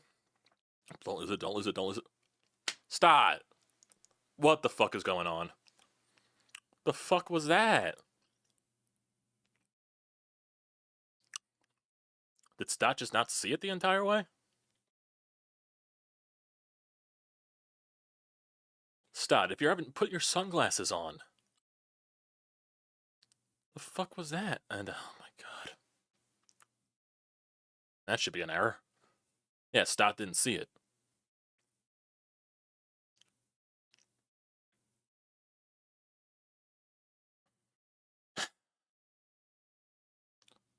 Here's Josh Bell. That's a blooper. That should be right to Alec Bohm. That'll be an out. Should be fucking 2 outs. They're calling that a double. Are MLB scorecard people ridiculous? How is that a double? That is an error. And a half. How? How is that not an error? Well, here's Nate Lau. Strike 1.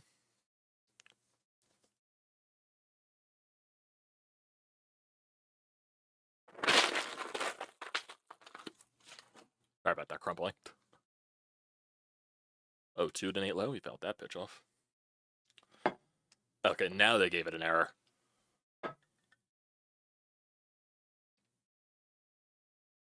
So are they calling it a single and an error?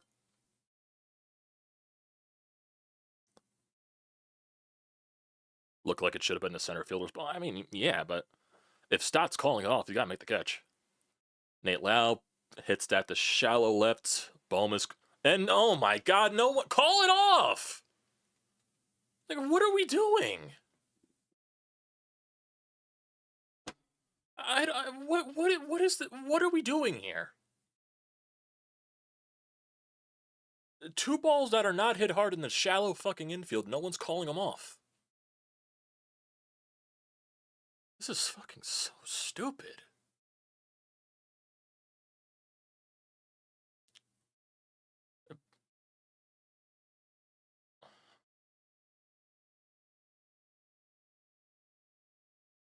There's De La Cruz with 2 runners on. This is ridiculous.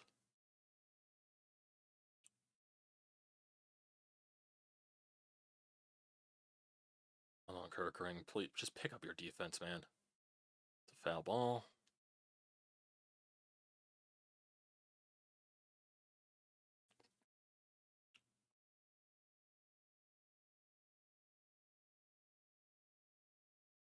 Don't throw him anything to hit here, Orion. Don't throw him anything to hit. Huh? You didn't throw him anything to hit, but you didn't call it for a ball.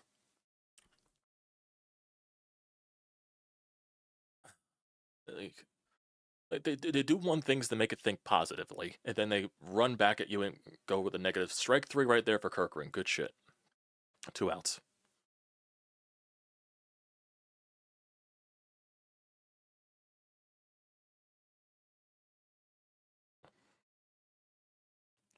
Stott's not an awful defender. Stott made a mistake. Stott was second in Gold Glove voting last year, dude. What the fuck are you even talking about?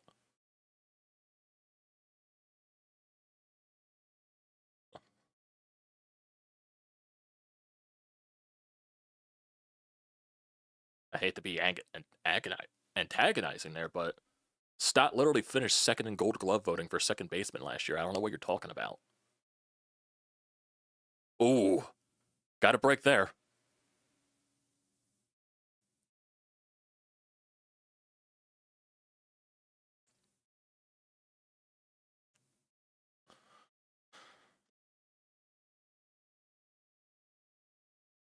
I never said Bryson Stott was better than Jimmy Rollins.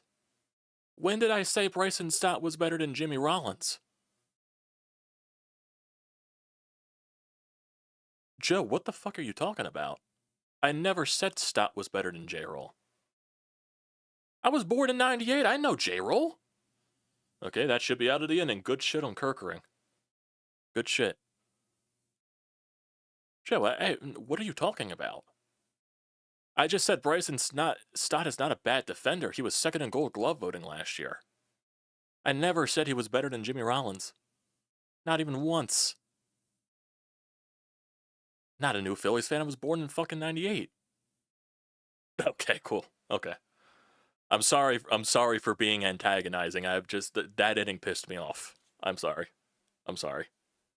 I apologize. Those 2 fucking fluky hits pissed me off. But good on fucking Kirkering for getting out of it, man. Good on Kirkering for getting out of it. Good on him. Good on him. Good on him.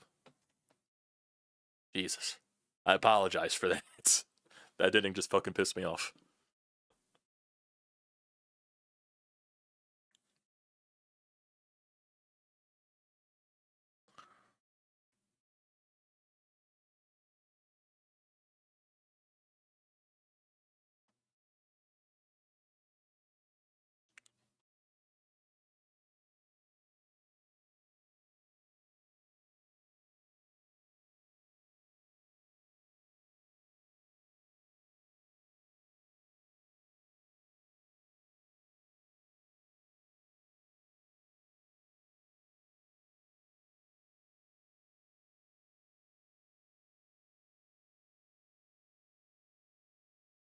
Well, yeah, I wish Stock could hit better. I wish Stock could hit to the capabilities of Jimmy Rollins.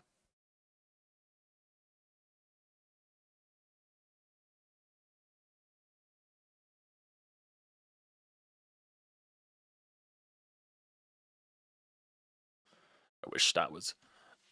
Hopefully, Stott this year with a healthy elbow can be at least the hitter that he was in 23. Nats are keeping a lefty out there to face Kepler. I wonder if he comes out after this at bat against Castellanos. Let's see what Kepler's got. Third time through the order. Takes a pitch down the middle for strike 1.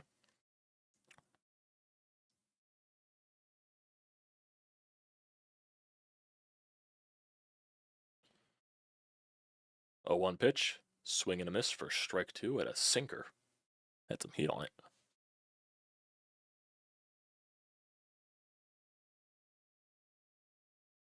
I do appreciate a lot of the viewers that tuned in today. I appreciate it. I'll try to do this often throughout the season, watching games live. That could have been strike 3. Ball 1 though.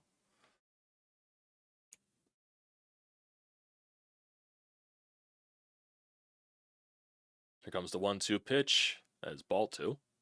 Way down there. I guess we could see what we can do with the scheduling here with the Phillies, just to see like what games can we do. Obviously, I probably won't do any games this weekend. 2-2. Kepler lines it down the left field line. That'll be a base hit. Should probably just be a single. Oh, Kepler's going to 2, and he's in there with a double. Nice. Good shit. Good shit. Good shit. Got a runner in scoring position for Castellanos. See if we can get a third run home. Let's look at some games that we could probably do some live streams for this year. Let's see. So I'm probably not going to do live streams for any of the next 2 games here. Against Washington, Saturday, probably not. Sunday, probably not. Monday, I'm going to the home opener, so I won't be able to do anything there. We'll see. Nick fouls that pitch off down the middle. You were my only connection for the first 4 innings, so glad you're doing it. Appreciate it, Ray. I'm a man of the people. What can I say? I'm a man of the people. 0-1 pitch to Castellanos. That's ball 1. We'll definitely do some live streams when the games are like late night games on the West Coast. When's their first West Coast game? In the end of May in Colorado and against the Athletics. 1-1 pitch to Nick. Swing and a miss for strike 2. So we got some late night games there with Colorado and Oakland. Well, not Oakland, just the Athletics, because where are they playing? Sacramento right now in a minor league stadium. They play in Houston. Yeah, they don't play some late. Most of their late games are not until like halfway through the season. The foul off by Nick. They play in San Francisco in July, San Diego in July, so those could be some streams there. We'll definitely do some streams during home games too. It's just when the schedule works out for me. We'll figure it out as the season goes along. 1-2 pitch to Nick. Ball 2. Modern day baseball, taking Gore out at 90 pitches, then bullpen gives up 2 bombs. Yep, that's exactly the way it works. Yeah, I knew once both pitchers were around the 90 pitch count, they weren't going to go much longer into the game. Nick's going to chop 1 to third. That'll be foul. I mean, it's like understandable that on opening day you're not going to overextend your pitchers. They got Romano up in the bullpen, so is Alvarado going to be the 9th inning guy? Oh, Jesus.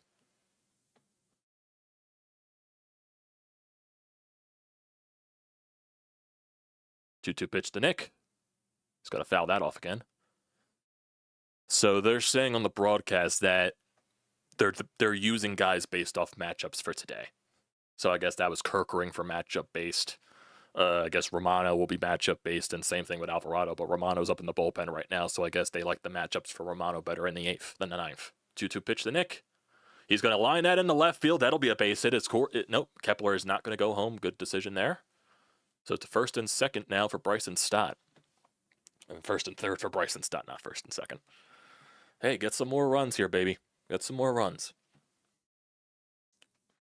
It's a good swing there by Nick. Get the bat on the ball. Good things can happen. Even though he completely chased out of the zone for that, it's good contact.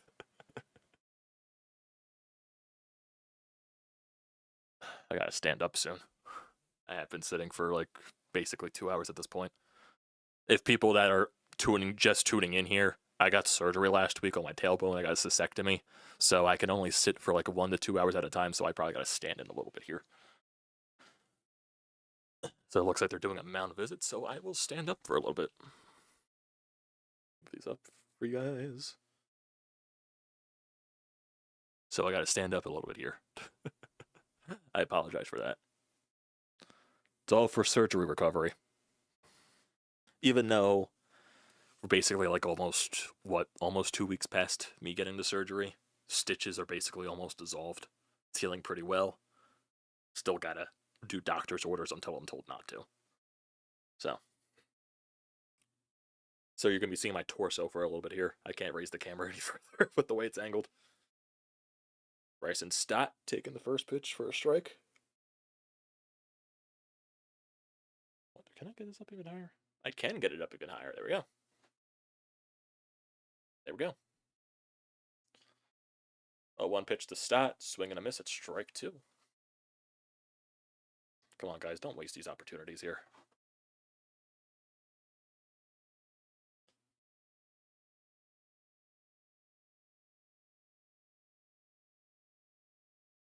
Oh, 2. That is the worst possible at bat there from Bryson Stott.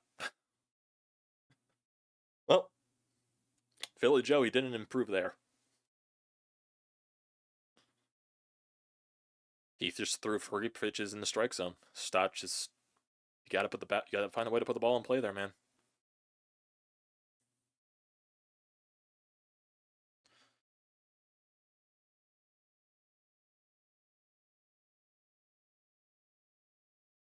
Yeah. That's why a lot of people were asking for, another right hand. Oh, Marsh was putting a bunt down. Interesting.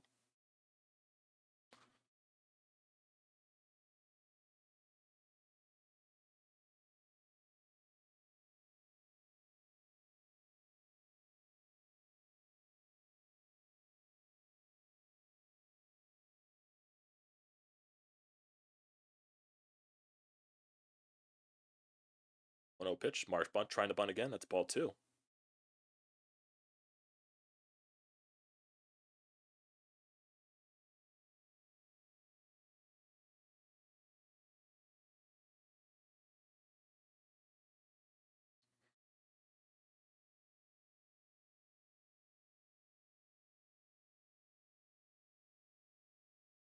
And there's a pitch violation on Marsh, so that's an automatic strike.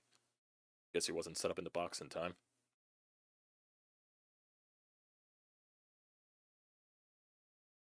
Comes the 2-1 pitch here to Marsh.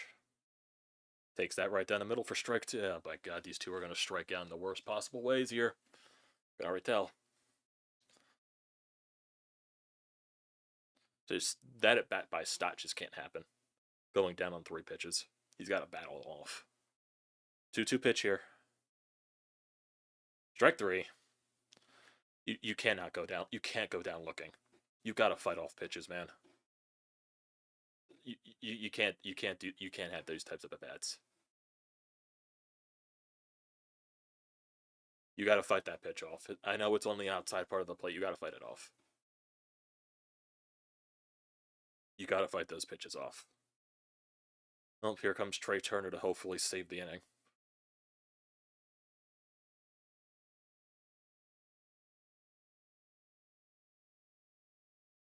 First pitch. Takes that for a ball. Yep, 16 strikeouts. Yep. Yep, that is a thing. Those 2 bats they just can't happen. Because this is the inning that comes back to haunt you if you don't score. Oh, that ball gets away. That'll bring Kepler home. We'll take that. We'll take that. 3-1 game.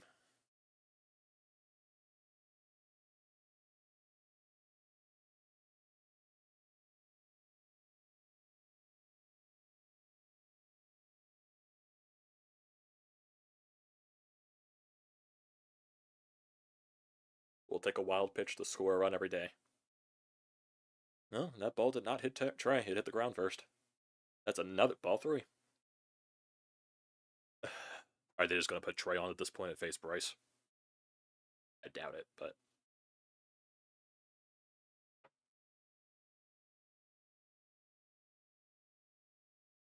Real pitch. Just taken all the way for a strike.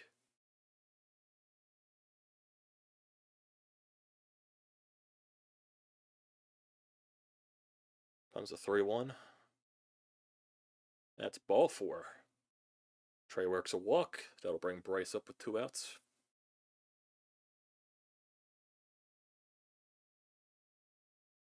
The Nats are really sticking with this guy so far.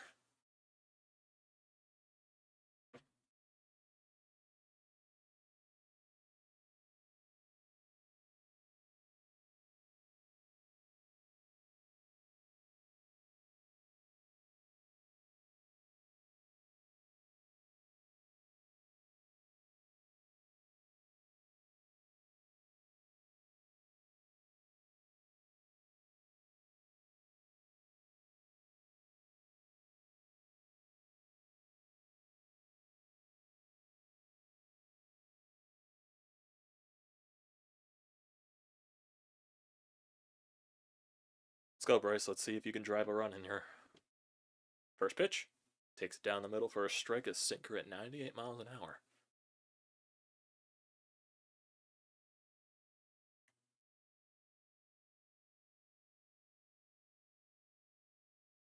Comes to the 0-1 pitch. Way outside for a ball.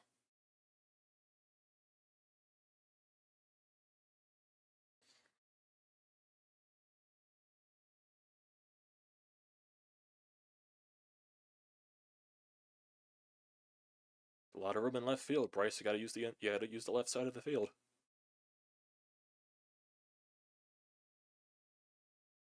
One pitch. Yeah, he's painting that pitch on the outside part of the plate for a strike.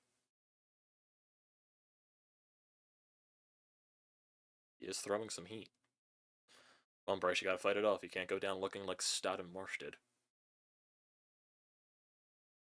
1-2. Bryce, he just missed it. Right at the center fielder. And that'll be the final out of the inning. The Phillies did get a run home thanks to a fucking wild pitch, but definitely left a lot to be desired. And that's more thanks to the Stott and Marsh at bats. That's the issue when you have two lefties in the bottom part of your lineup and you're a very left-handed heavy lineup. That's what happens when you're very left-handed heavy.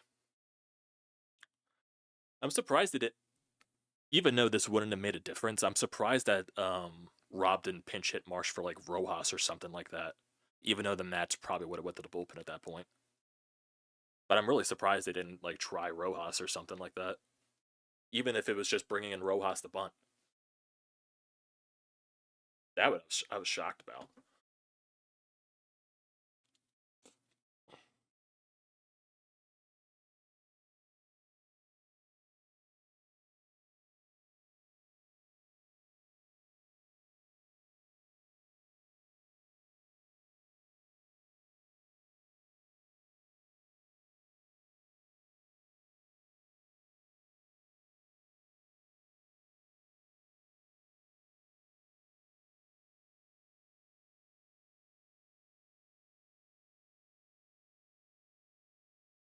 We'll take those gifts all day, Sean. We'll take them all day.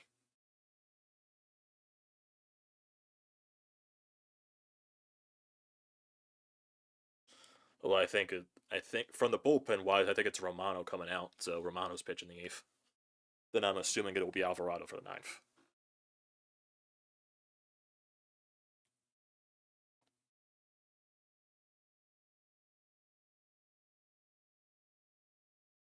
Yep, Jordan Romano coming in for the 8th.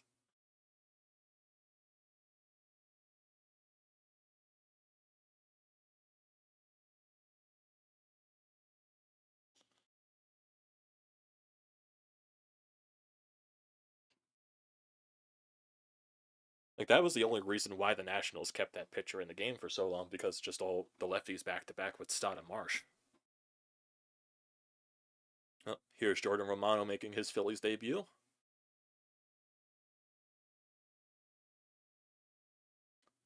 Nice pitch. How is that not a strike? Brother. That was right down the middle. Huh? What? 1-0 pitch? What? Listen, it's 2-0. That ball was outside the second pitch. But how do you call that pitch a fucking ball? The first one. It was right down the middle. 2-0 pitch. That first pitch ruins the entire fucking at bat.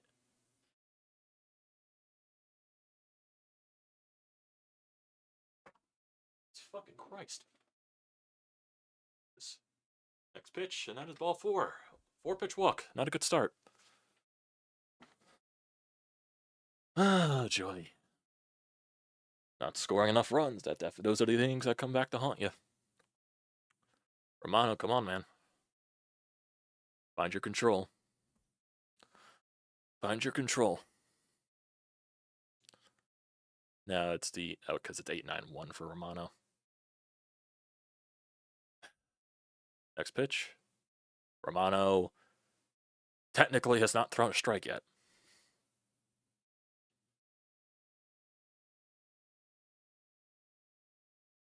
Come on, Jordan. Comes the 1-0. Jesus fucking Christ.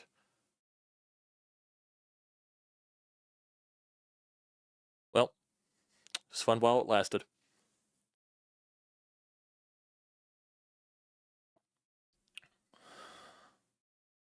He has no control of that pitch.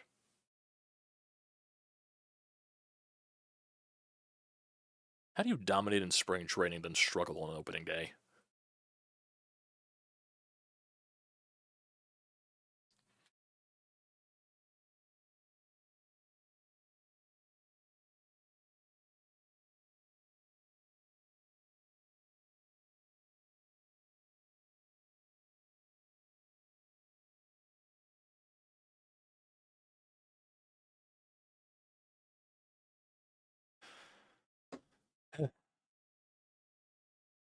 Now it's the top of their lineup with no outs and 2 runners on. Joy.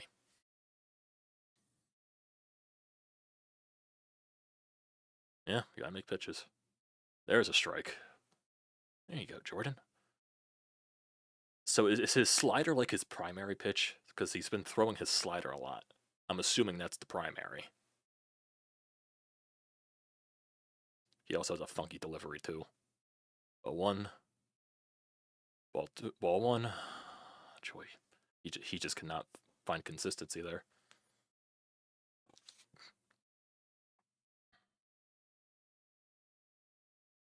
I'd get somebody up in the bullpen right now, honest to God. I know Rob's not going to have that short of a leash, though.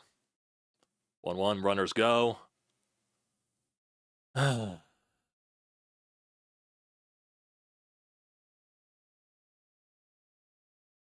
This is not the best debut, to say the least. Oh, here comes that blown lead.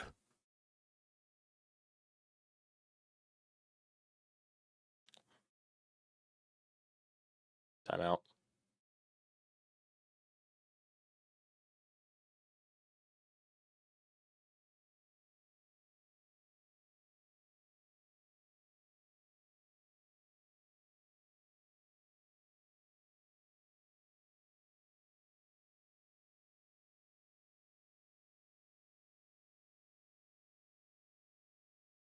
Two, 1 pitch, swing and a miss.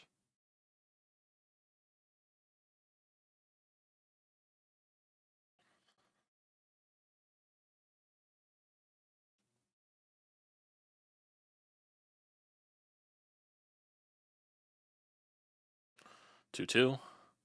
That is a foul ball. Ball's not going to catch up to that.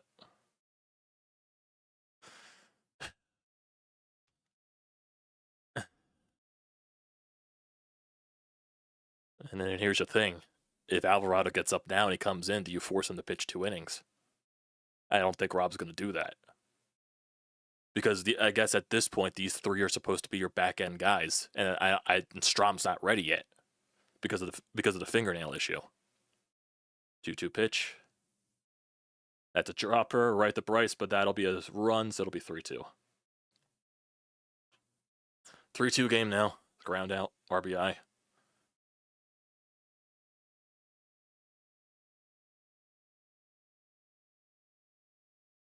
Now you got to play the infield in here with James Wood up at bat as well.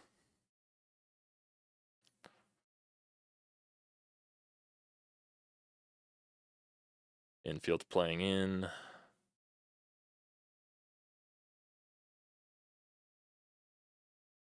First pitch, takes it for strike 1.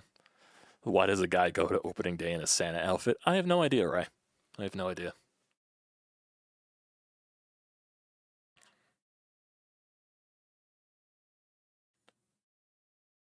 Comes the 0-1. Chopper, foul ball.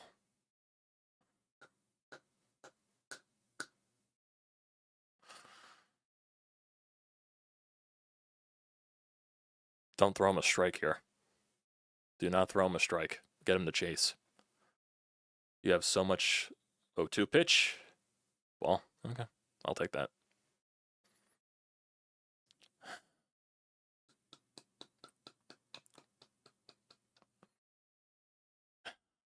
It's opening day. I'm already fucking stressing out.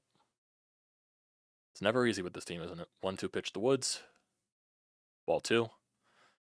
He's gonna make you force. He's gonna force you to throw it in the strike zone. Yeah.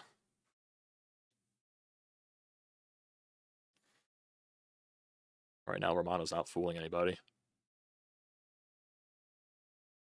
Comes a 2-2. Challenge him. Chopper, foul.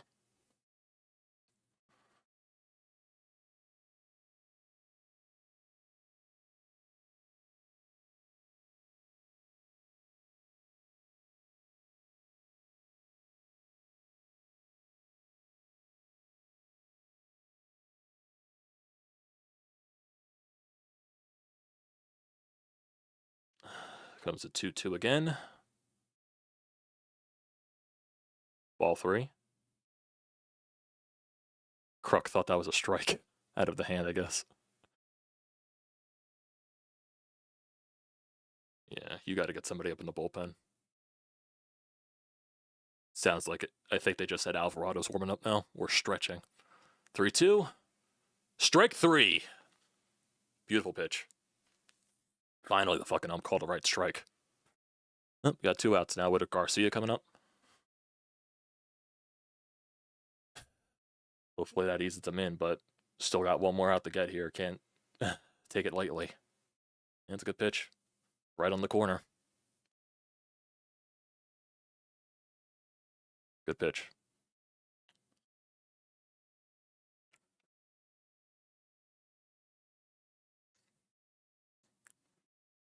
How long have we been live? We've been live for 2.5 hours.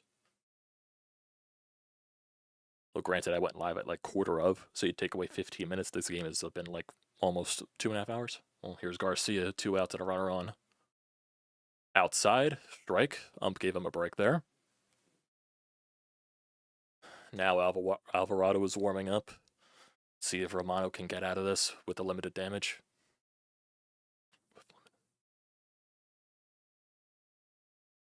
Comes the 0-1.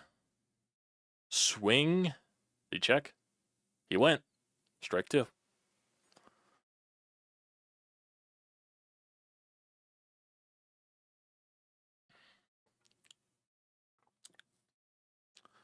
Let's see the replay. Did he fully swing?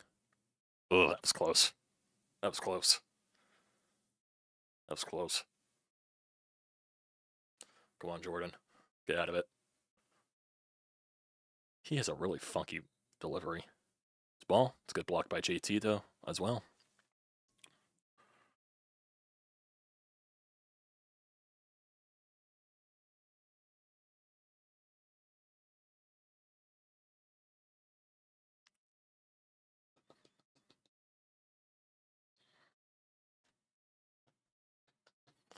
Here comes the 1-2 again. Ball 2.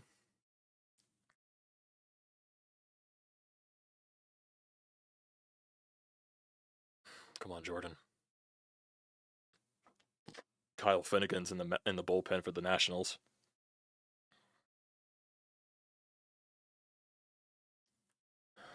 Come on. Come on, Jordan. 2-2. That's going to be a liner to center field, and that's going to drop, and that's a tie game.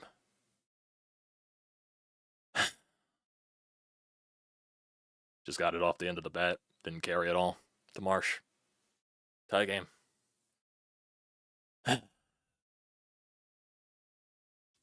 And so there goes the no decision for Zach.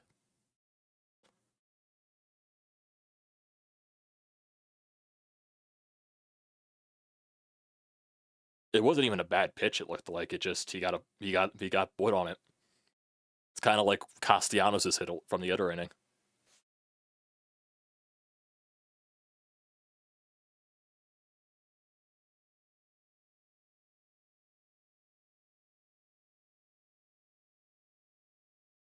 Well, here's Josh Bell. Here comes the home run. I can already tell. First pitch. There goes Garcia. He's out. Now Trey lost the ball.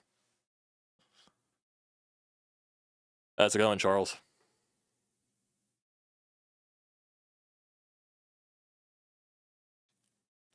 It's a good jump by Garcia, and JT still almost got him. If Trey held onto the ball, he probably would have been out.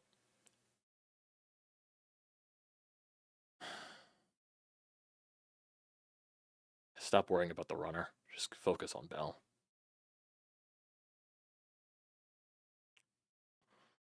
1-0 pitch. Outside corner for a strike.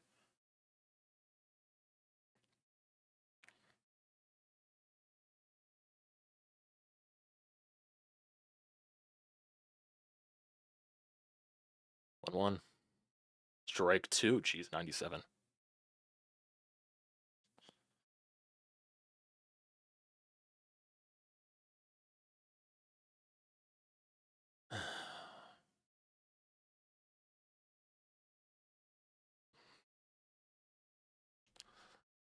Comes 1-2. Just get out of it, man.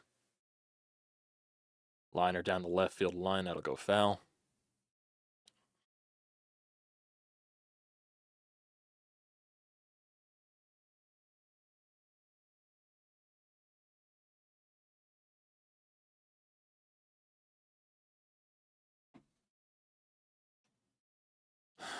Comes 1-2. Again. It's going to be off the hands. That'll be right to Bryson Stott, and that'll be the inning. But damage is done. Game is tied. That's what happens when you don't score with 2 leadoff guys on. The Nats did exactly that. The Nationals have only hit 1 ball hard. Yeah. Don't always have to hit the ball hard to produce. Sometimes you just need luck.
If history is any indicator, the Nats bullpen will mess this up. Don't know why Davey pulled Gore in the 6th.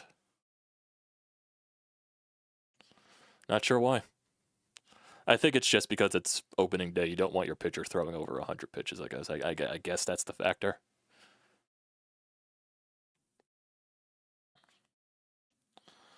Gotta score this inning. I really don't want to go to extras. Kyle Finnegan. He would have been a nice bullpen signing. But then you're like really righty heavy in the bullpen. So we got Alec Boehm, Kyle Schwarber, and Keppel and JT. Comes the first pitch. Boehm's gonna hit that to the other side. That'll be a base hit. There we go. Leadoff base runner.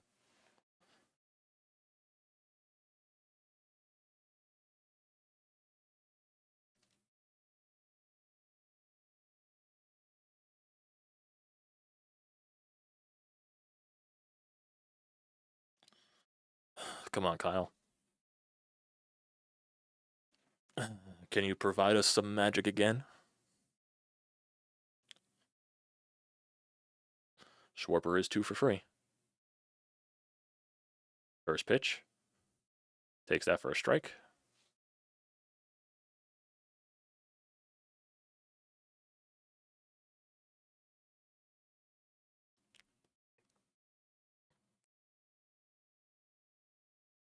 Oh, 1. At the chopper of the first base line, that'll get Boehm the second base, but it'll be the first out.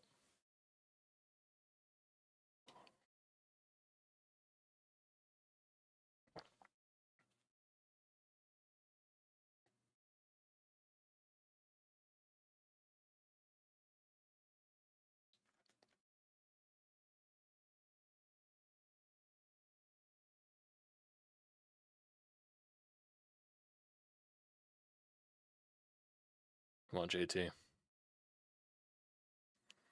First pitch. Takes it for a ball.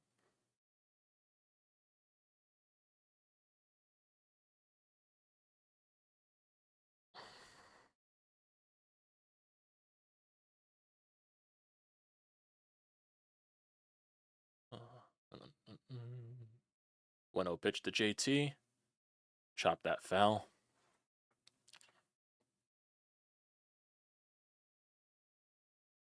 JT has struck out 3 times today.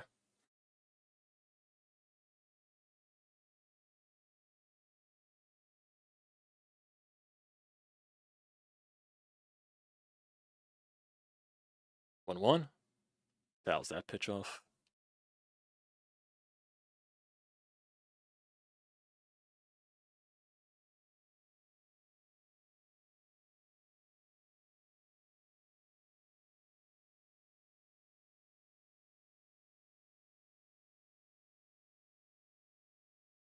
One-two pitch here to JT. He's probably gonna strike out. Yep, there's the golden sombrero.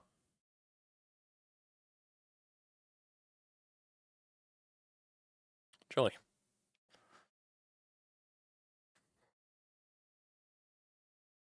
Did he tip that? Yeah, he tipped it.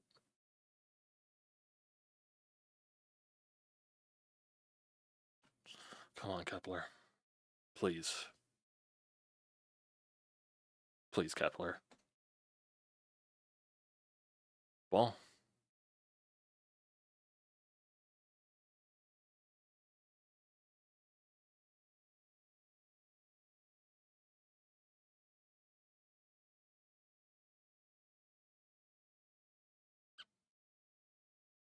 One-0 pitch. Ball 2.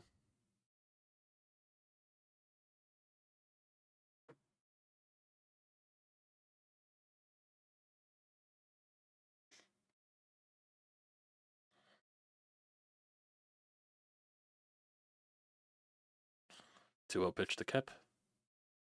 Ball 3. Do you give Kepler the green light here? Swing away.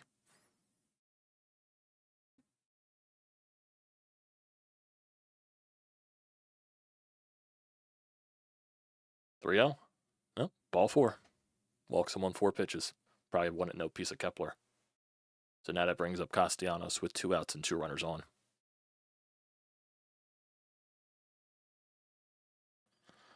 Oh, Nick had a single in his last at bat. Let's see.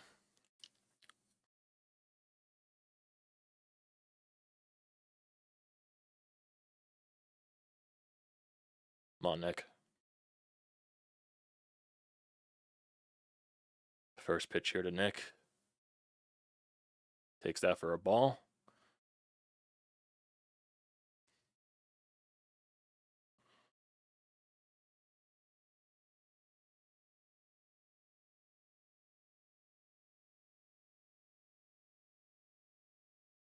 One-0 pitch here to Nick. Ball 2. Finnegan's a little bit all over the place. Still have a pitching mound visit, I think. No?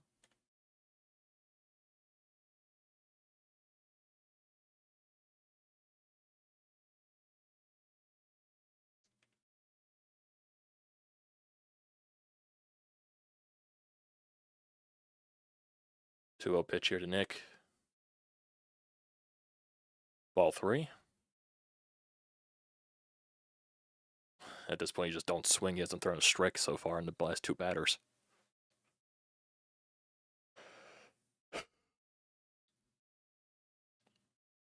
So they got a lefty up in the bullpen for the Nats. Comes a 3-0 here to Nick.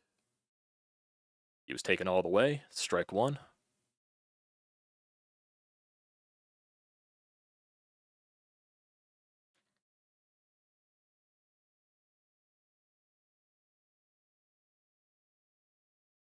Comes a 3-1. Nick fouls that the other way. It'll go out of play. 3-2.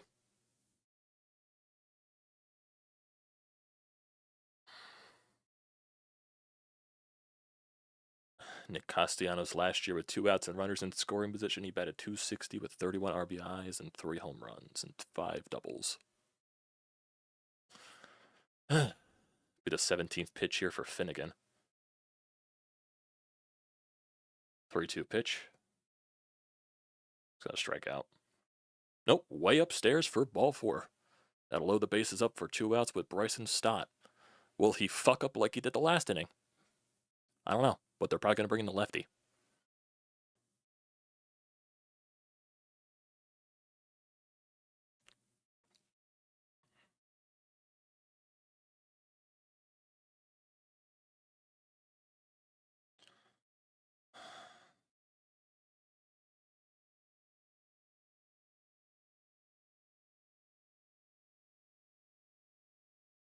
Yep, pitching mound visit. Nope, not changing him. Keeping him in there.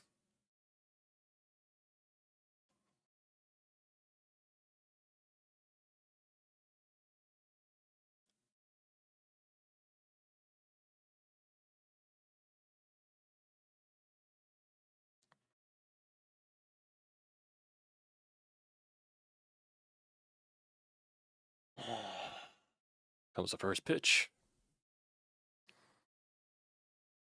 Inside for ball 1.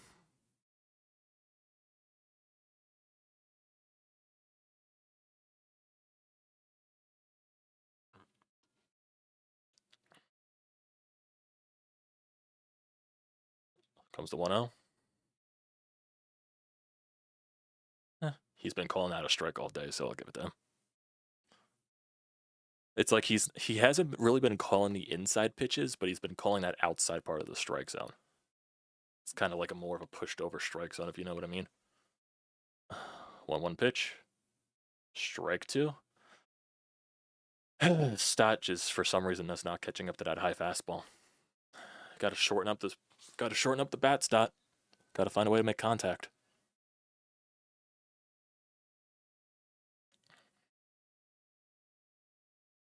He's going to strike out.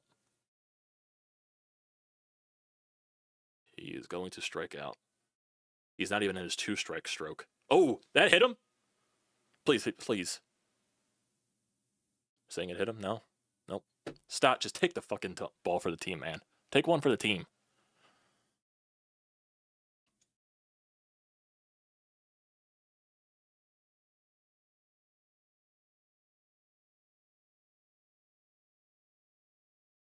Oh, Phillies are challenging it.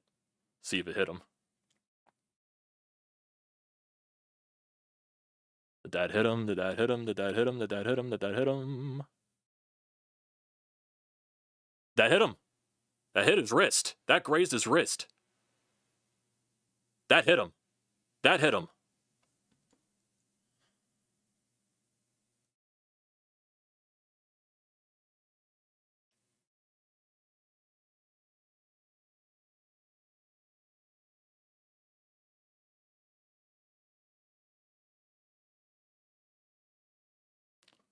It looked like it grazed his all at wrist. The ball changed direction, too. That hit him. Even though it's like so fucking close to tell. They're not going to say it hit him. Yeah.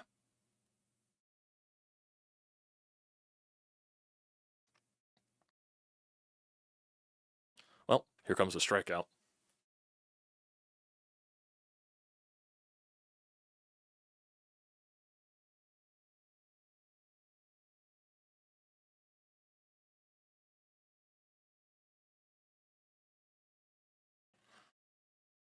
Here comes strike 3.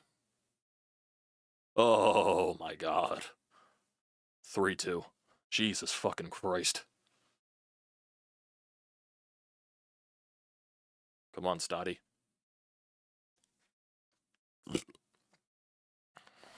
They're going to try to go away here, get him to chase. 3-2. Why? That was ball 4, dude. That was ball 4. That was ball 4. Why'd you swing? He popped up, man. That was ball 4.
Well, that's if Alvarado shoves. If you go to extras.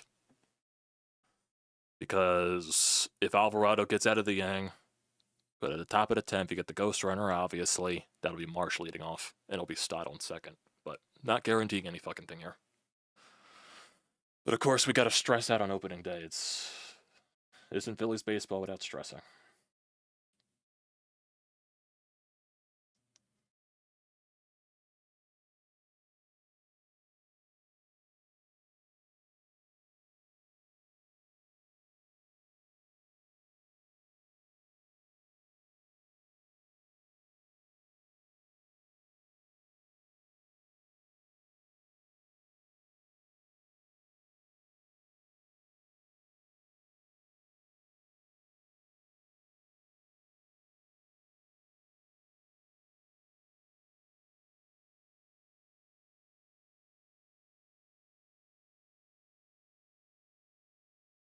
So who's leading off for well, it's not Josh Bell, so you don't have to worry about him batting righty. So it's Nate Lau right now.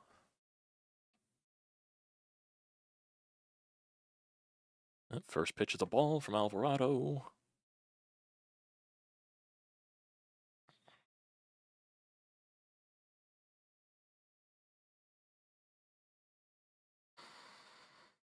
One 0 pitch. Takes that on the corner for strike one.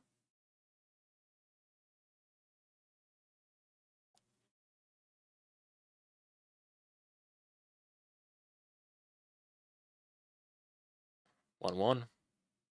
Outside part of the plate again for strike two. And he keeps throwing it there. He's gonna call every time.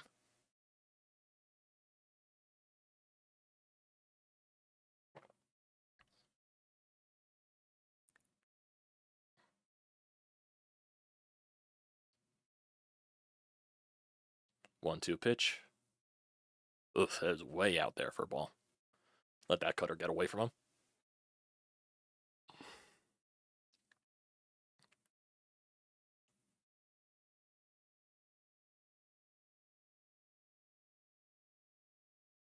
Two two pitch.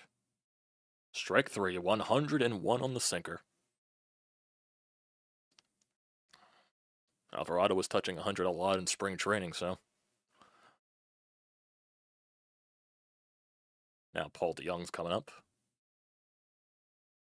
Yeah, Lau had no chance of hitting that.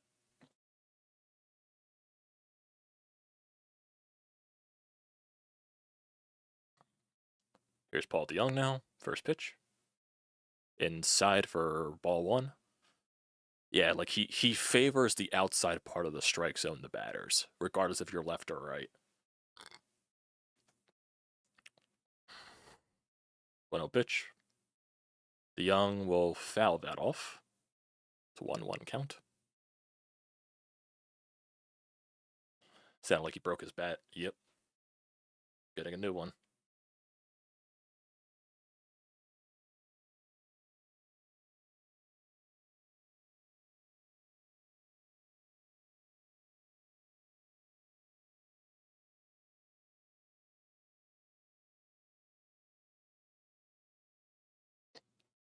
Comes the 1-1 pitch here to DeYoung.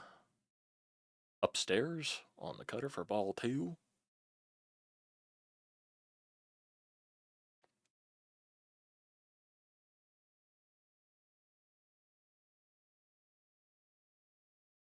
Two one. 3-1. And DeYoung ain't biting on that cutter.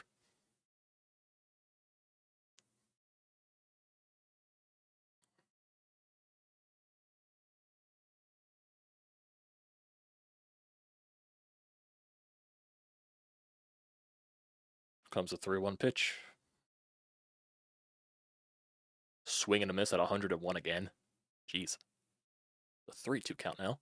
At this point, just throw it right down the middle, 101, challenge him. Even though you can't guarantee Alvarado throwing right down the middle, but that's what I would do. I'm just going to throw you gas, and you're going to try to hit it. Well, here comes the... Dude, that is strike three. 100 miles an hour on that sinker. 2 strikeouts for Alvarado.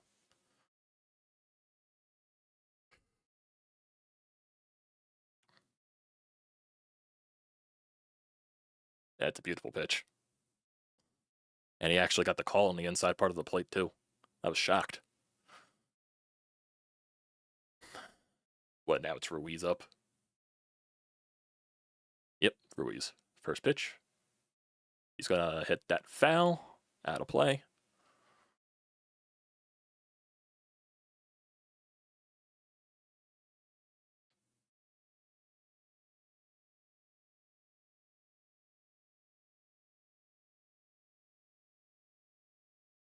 No one pitch here. Ball one.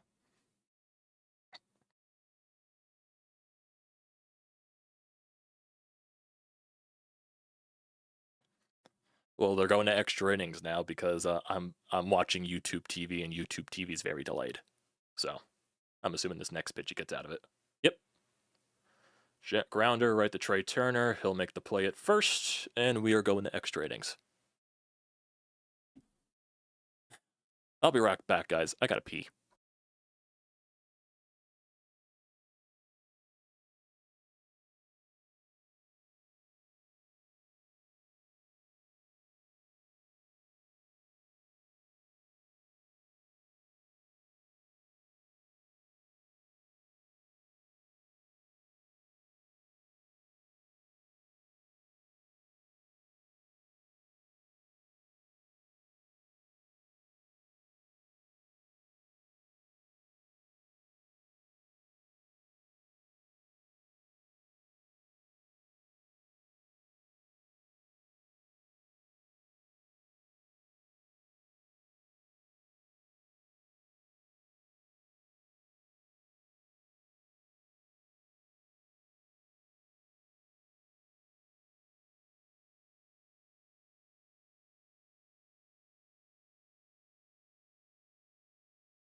I have returned. Going to extras. Go into extras. Nats bring a lefty out, most because of Marsh and Bryce, most likely. But the Ghost Runner is on.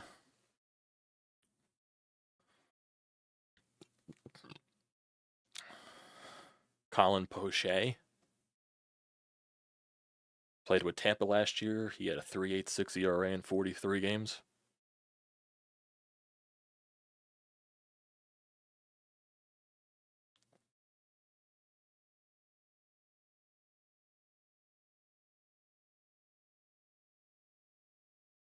Here's Brandon Marsh now. Why don't we bring in Rojas just to bunt him over? Well, Marsh is bunting. He takes that for a ball. He did, I would assume. So ball one in the count here to Marsh. He has struck out 3 times, which I'm not shocked at. He's going to try to lay a bunt down again. He takes that one for a strike.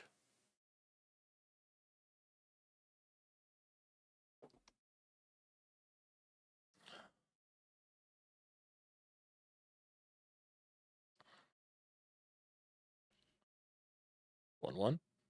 Ball 2. Oh, Strom is available. Did not know that. I thought Strom wasn't available. Kruk just said they are. So I guess Strom would pitch the bottom of the 10th. Unless he's confident in Alvarado pitching 2 innings. 2-1 pitch.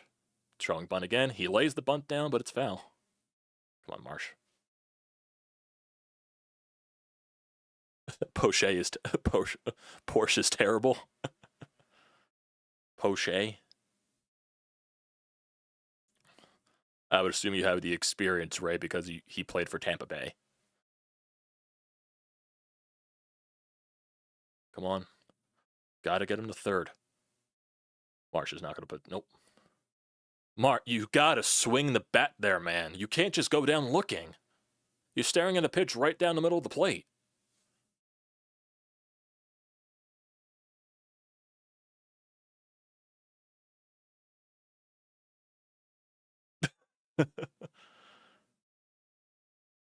I I just don't know what Marsh is looking for. I don't understand the approach.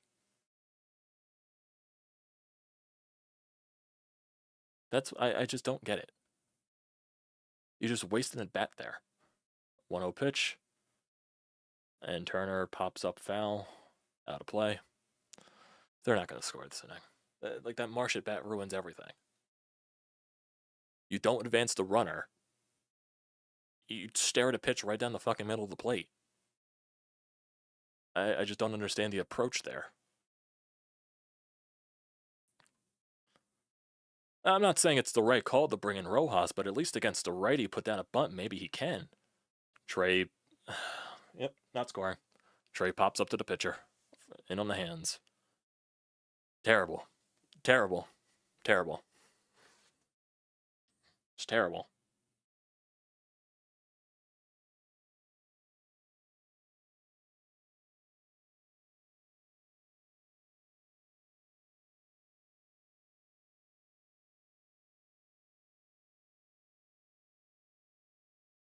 There's Bryce. He takes the first pitch for a ball. This is just incredibly infuriating. Like I said, I don't think Rojas is like the automatic solution there. But at least when you bring up a right, it's righty lefty. You have a chance. Now, if Bryce could just get a single here to drive a run in, that'd be lovely.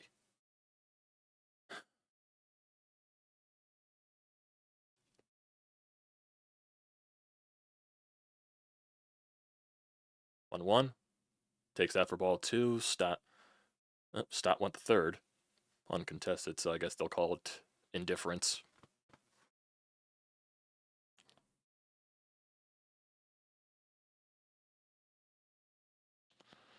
Two 1 pitch here to Bryce. 3-1. Wonder if Bryce just takes all the way again.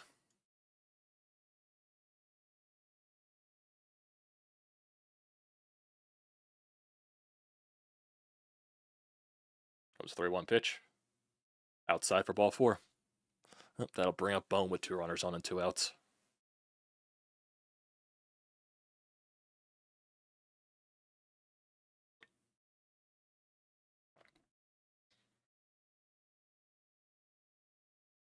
Nat's got a pitcher up in the bullpen.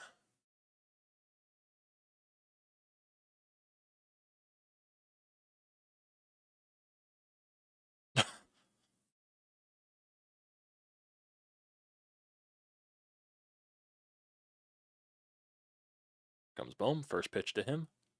Bohm liner into the gap. There we go. That's going to score 2. That is going to score 2. There you go, Bohmer. I love that. 2-run score. Phillies like a 5-3 lead. There you go, Bohmer. Good shit. Good shit.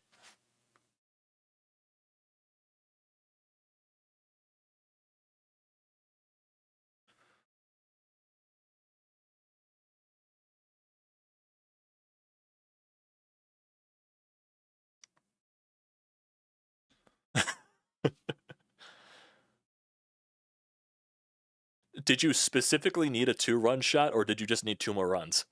Missed. You're gonna have to switch over to my video over to hockey, but I'll keep you live stream. Oh, cool. Thanks, Ray. Here comes Kyle. Takes the first pitch for a ball. Now you got 2 runs here. I'm assuming they're bringing Strom in for the bottom of the 10th. There you go, Bohm. That's what we need, man. Another ball there from Kyle. Oh, you had 7+ runs. Minus the 7+ runs with the Phillies -1/2. Okay. Okay. It'd be nice if Kyle drove in another one. 2-0 pitch. Outside, ball in the outside corner for strike 1.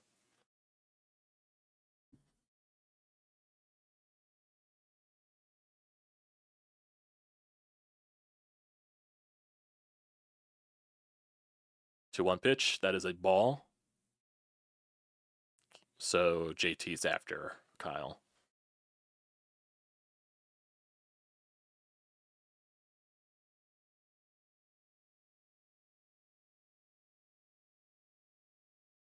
Three one, way upstairs for ball 4.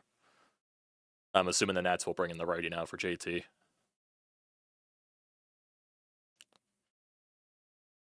Yep, Nats going to the bullpen.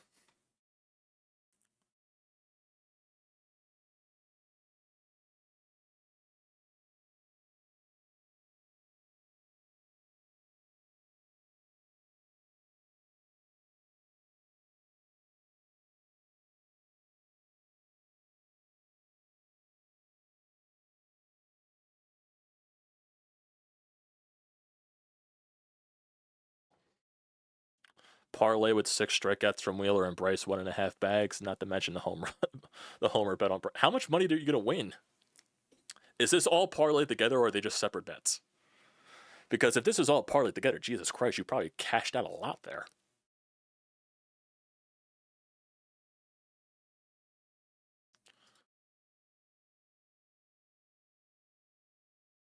Since I know a lot of people are in my chat are also from Brodes Discord and just from Brodes in general. Yeah, from everyone that's in my that subs the Brodes, part of the Brodes Discord, all that stuff. I think Hunter told me that he's holding off his Phillies recap till tomorrow. So because today with all the craziness with Tortorella and all that crap, I don't think he's going to do a Phillies recap tonight. He's probably saving it for tomorrow. But you know, anything could change with the way this game goes. So 190 plus. That's a nice cash out.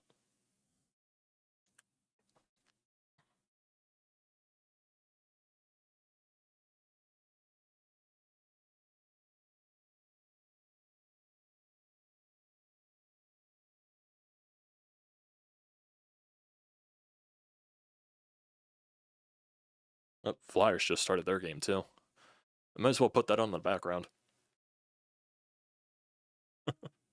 Even though I hope they lose to Montreal, continue the losing, but first game without John Tortorella.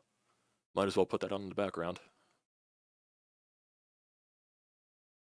Well, we got JT Realmuto up with the righty on the mound for the Nats. Hopefully we could just play another run here. Give Strom as much of a cushion as possible, if it is going to be Strom.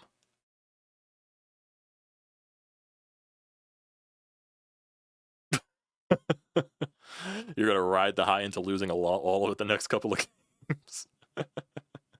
Well, here's JT. First pitch.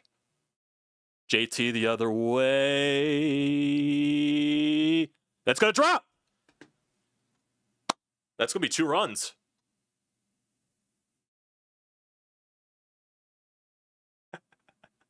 I'll take that.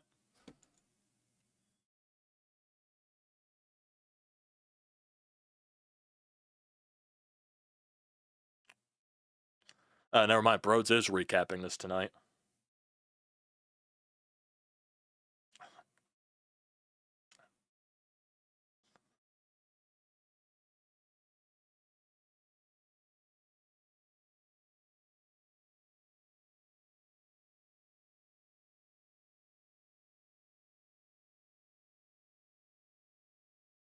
There you go, 7-3.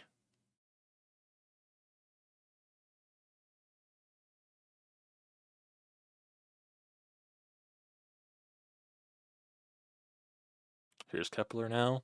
Took the first, but I think he fouled the first pitch. Yep, swing at the second pitch and a miss.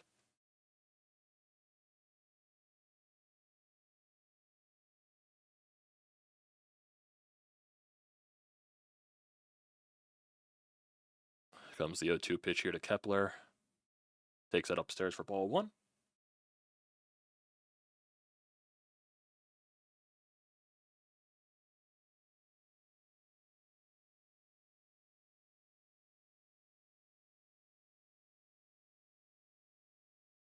One, 2.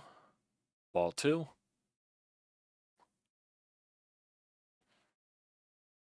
Matt Strom should be warmed enough at this rate. Been warming up the entire fucking inning.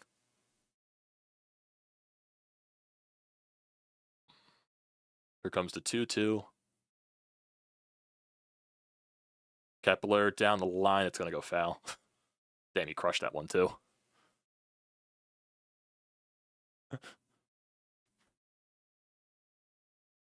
Over under how much he talks about Trey's lack of production today.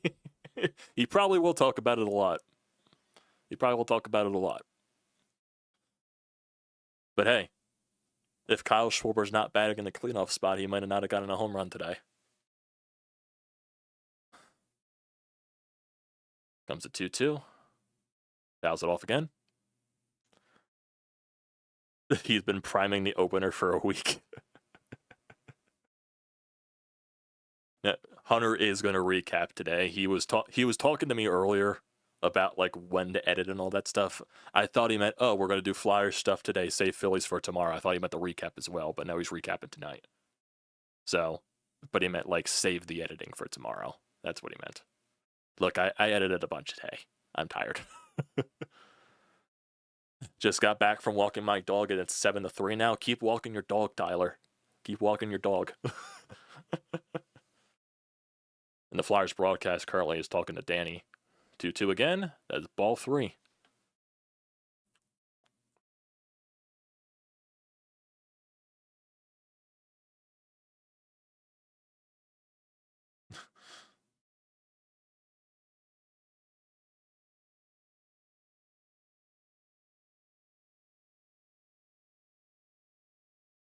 (3-2). Kepler will pop that foul out of play.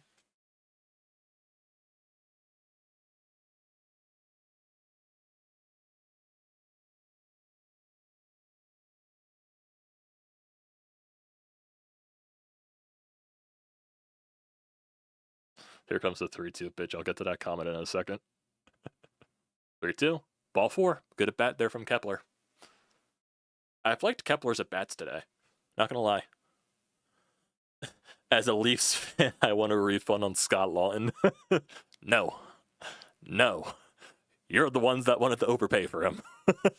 Thank you for banking in a first-round pick. I like the flow of the lineup. Obviously, the pit of despair that is Stott and Marsh isn't great, but you know, I just don't like the fact that it's 2 lefties in a row. I don't mind that it's like Stott and Marsh at the bottom of the lineup. You got to flip the lefties and the righties there. Well, here's Nick with 2 runners on, and that'll be the inning.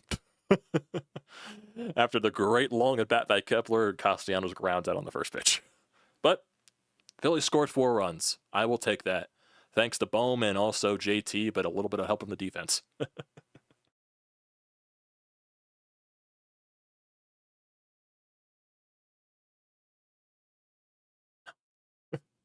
No, you're the ones that wanted Scott Lawton. No, you're the ones that overpaid for Scott Lawton. You're dealing with him for another year.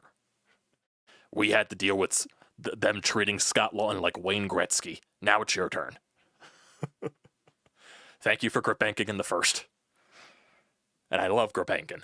So, hopefully he becomes a stud.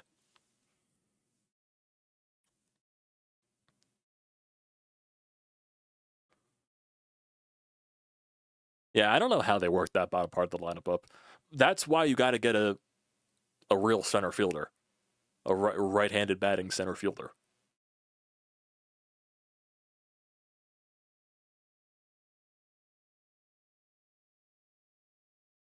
Now, personally, I think if Weston Wilson was available off the bench, they probably would have pinch hit Weston Wilson in one of those spots for Marsh against a lefty.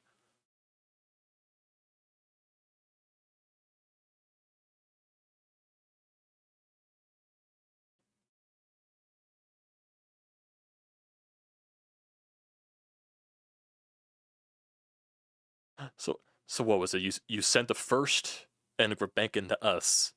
What did you pay for? What did you pay for Carlo? I know it was Fraser Minton. How many how many picks did you send to Boston for Carlo?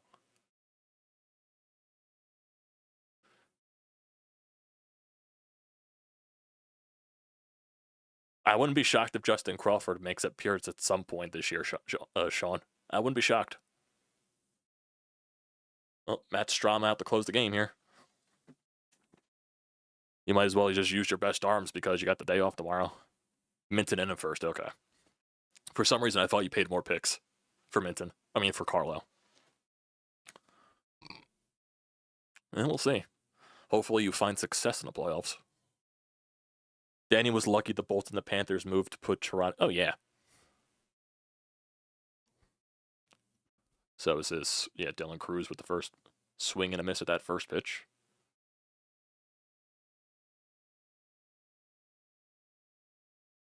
Hey, Danny got a nice return for Lawton.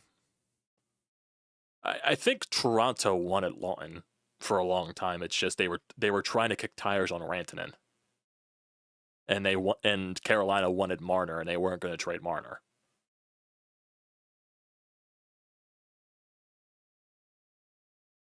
Oh, Flyers' first game here. Bradshaw is the interim. See how they play against Montreal today. See if it's more of the same. Do they play a little looser? I just hope they don't go on a run to ruin their draft position. Personally, 0-2 pitch. Inside for ball one. Oh, yeah, it was a drastic panic overpay by Toronto, no doubt in hell. Yeah, but they needed to make the move because you got to compete with Tampa Bay and Florida. Do you want to try to win the division? So I understand it from that mindset. 1-2. Outside for ball two. Come on, Strong. Come on, Stromer.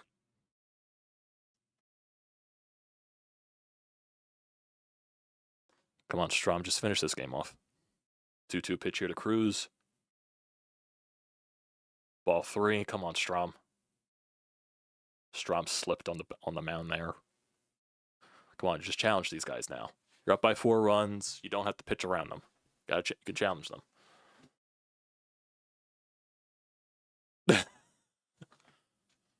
3-2. Gotta foul that off. Not a hockey guy, but that clip was crazy. I ain't feeling this shit. Yeah. Yeah, torts being torts, but I think you just want to... I don't think he fully meant what he said, but it's still a bad look regardless. It's just time to end it. 3-2 pitch here to Cruz.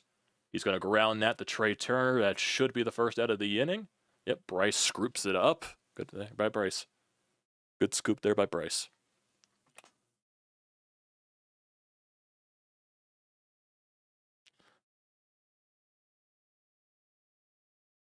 Oh, yeah, I firmly believe Marner is going to leave in free agency. He's 100% going somewhere else. He's not staying in Toronto. I don't even know if Tavares will stay in Toronto.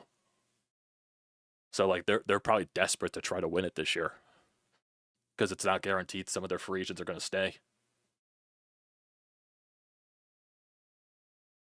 Now, where does Marner go? I have no idea. I wouldn't be shocked if it's a no-tax state. I would hate that because all the players go to the no-tax states at this rate. But you never know. Comes the 0-1 pitch here to Young. He's going to show bunt. He will bunt it up the first base line. That's going to go foul.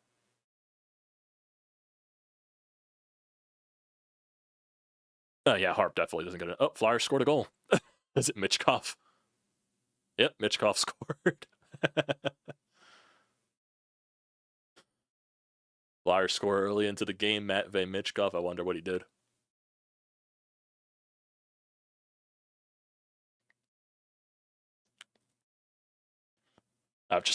He's just parked in front of the net waiting for the tap in. Good pass there by TK. Yeah, they'll probably win this game just because of the adrenaline from the torts firing. I'll take a Matvey goal, even if they lose. Matvey gets his point. Now lose. 0-2 pitch here to Young. Ball one.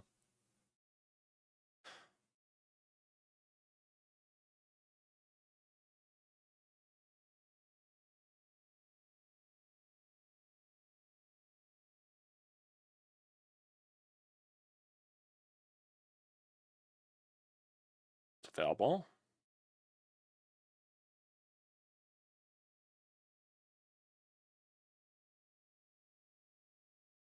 Let's see some scores around Major League Baseball.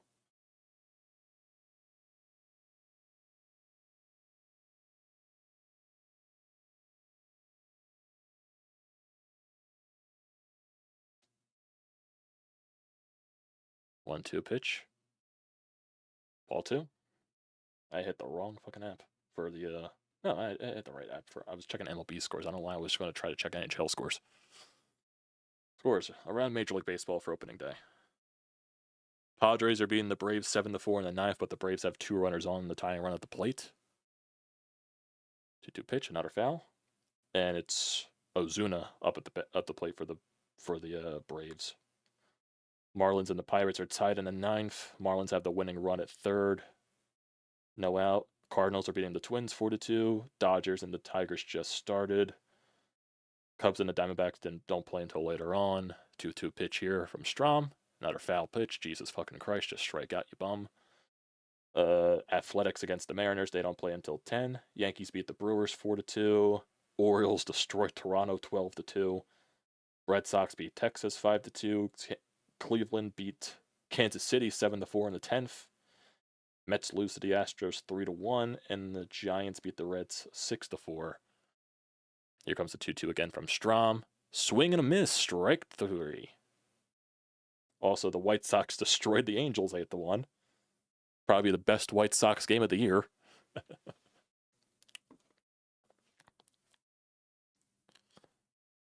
Yep, Mets lost. Let's see if the Braves are still losing. Or yeah, it's still Ozuna up at the plate with him and 2 runners on. Robert Suarez is on the mound for the Padres. Here's the first pitch to Abrams. That'll be a ball.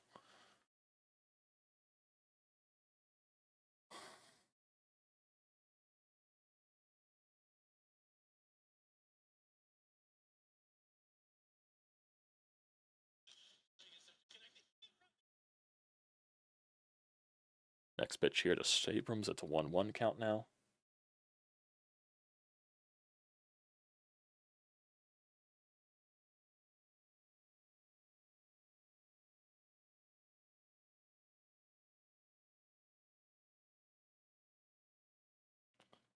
One, two now. Okay. Let's go, boys. Let's get the win here. Let's get the win. Let's get the win. Let's get it going. Phillies fans are up in their seats in Washington.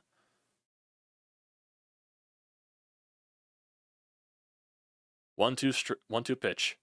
Abrams will pull that to right. Stott makes the diving play and will record the final outs.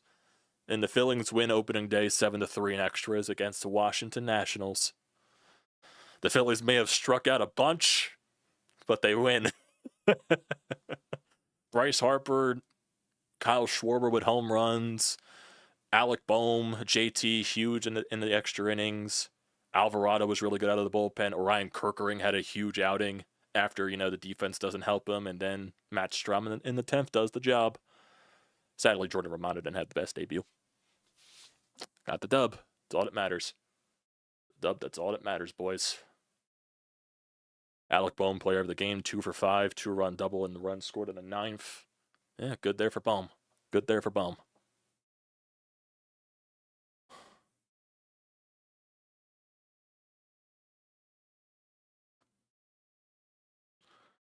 As for draft picks, there's 5 guys here with 25-plus goals, most in the NHL. Guess how many of them were drafted in the first round? I'm assuming you're talking about Tampa Bay. So Kucherov wasn't there in the first round, obviously. Point wasn't in the first round. Gensel wasn't a first-round pick. I'm assuming none of your players are first-round picks. I'm assuming none of them are. Well, it's a good win there for the Phils. Get an off day tomorrow. All the pitchers you use can rest. The only thing that does suck is Wheeler doesn't get the win. But he still did good. He did Wheeler things. And start off 1-0. Mets and the Braves start off 0-1. Your first place in the NL East. So good shit there, boys. Good shit. I'm still debating right here what I want to do fully. Still debating fully. Do I take a little bit of a break here for the next few minutes, come back in a little bit? Probably. I think that'll probably be the best bet there.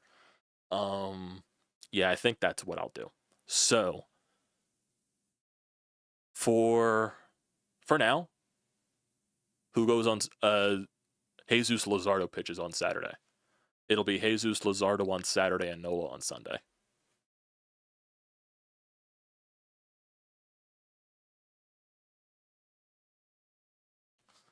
So yeah, I think for the time being, I'm going to end the stream just so I can refresh everything here. And then we'll come back in around maybe 15-20 minutes, come back, recap the game on a live stream, obviously, just so I can make it easier for myself in terms of, cutting things out for shorts. So I will be back in the next 15 or so minutes. I'll post it on Twitter. You'll see it in your subscription feed. I'm going to make the thumbnail real quickly.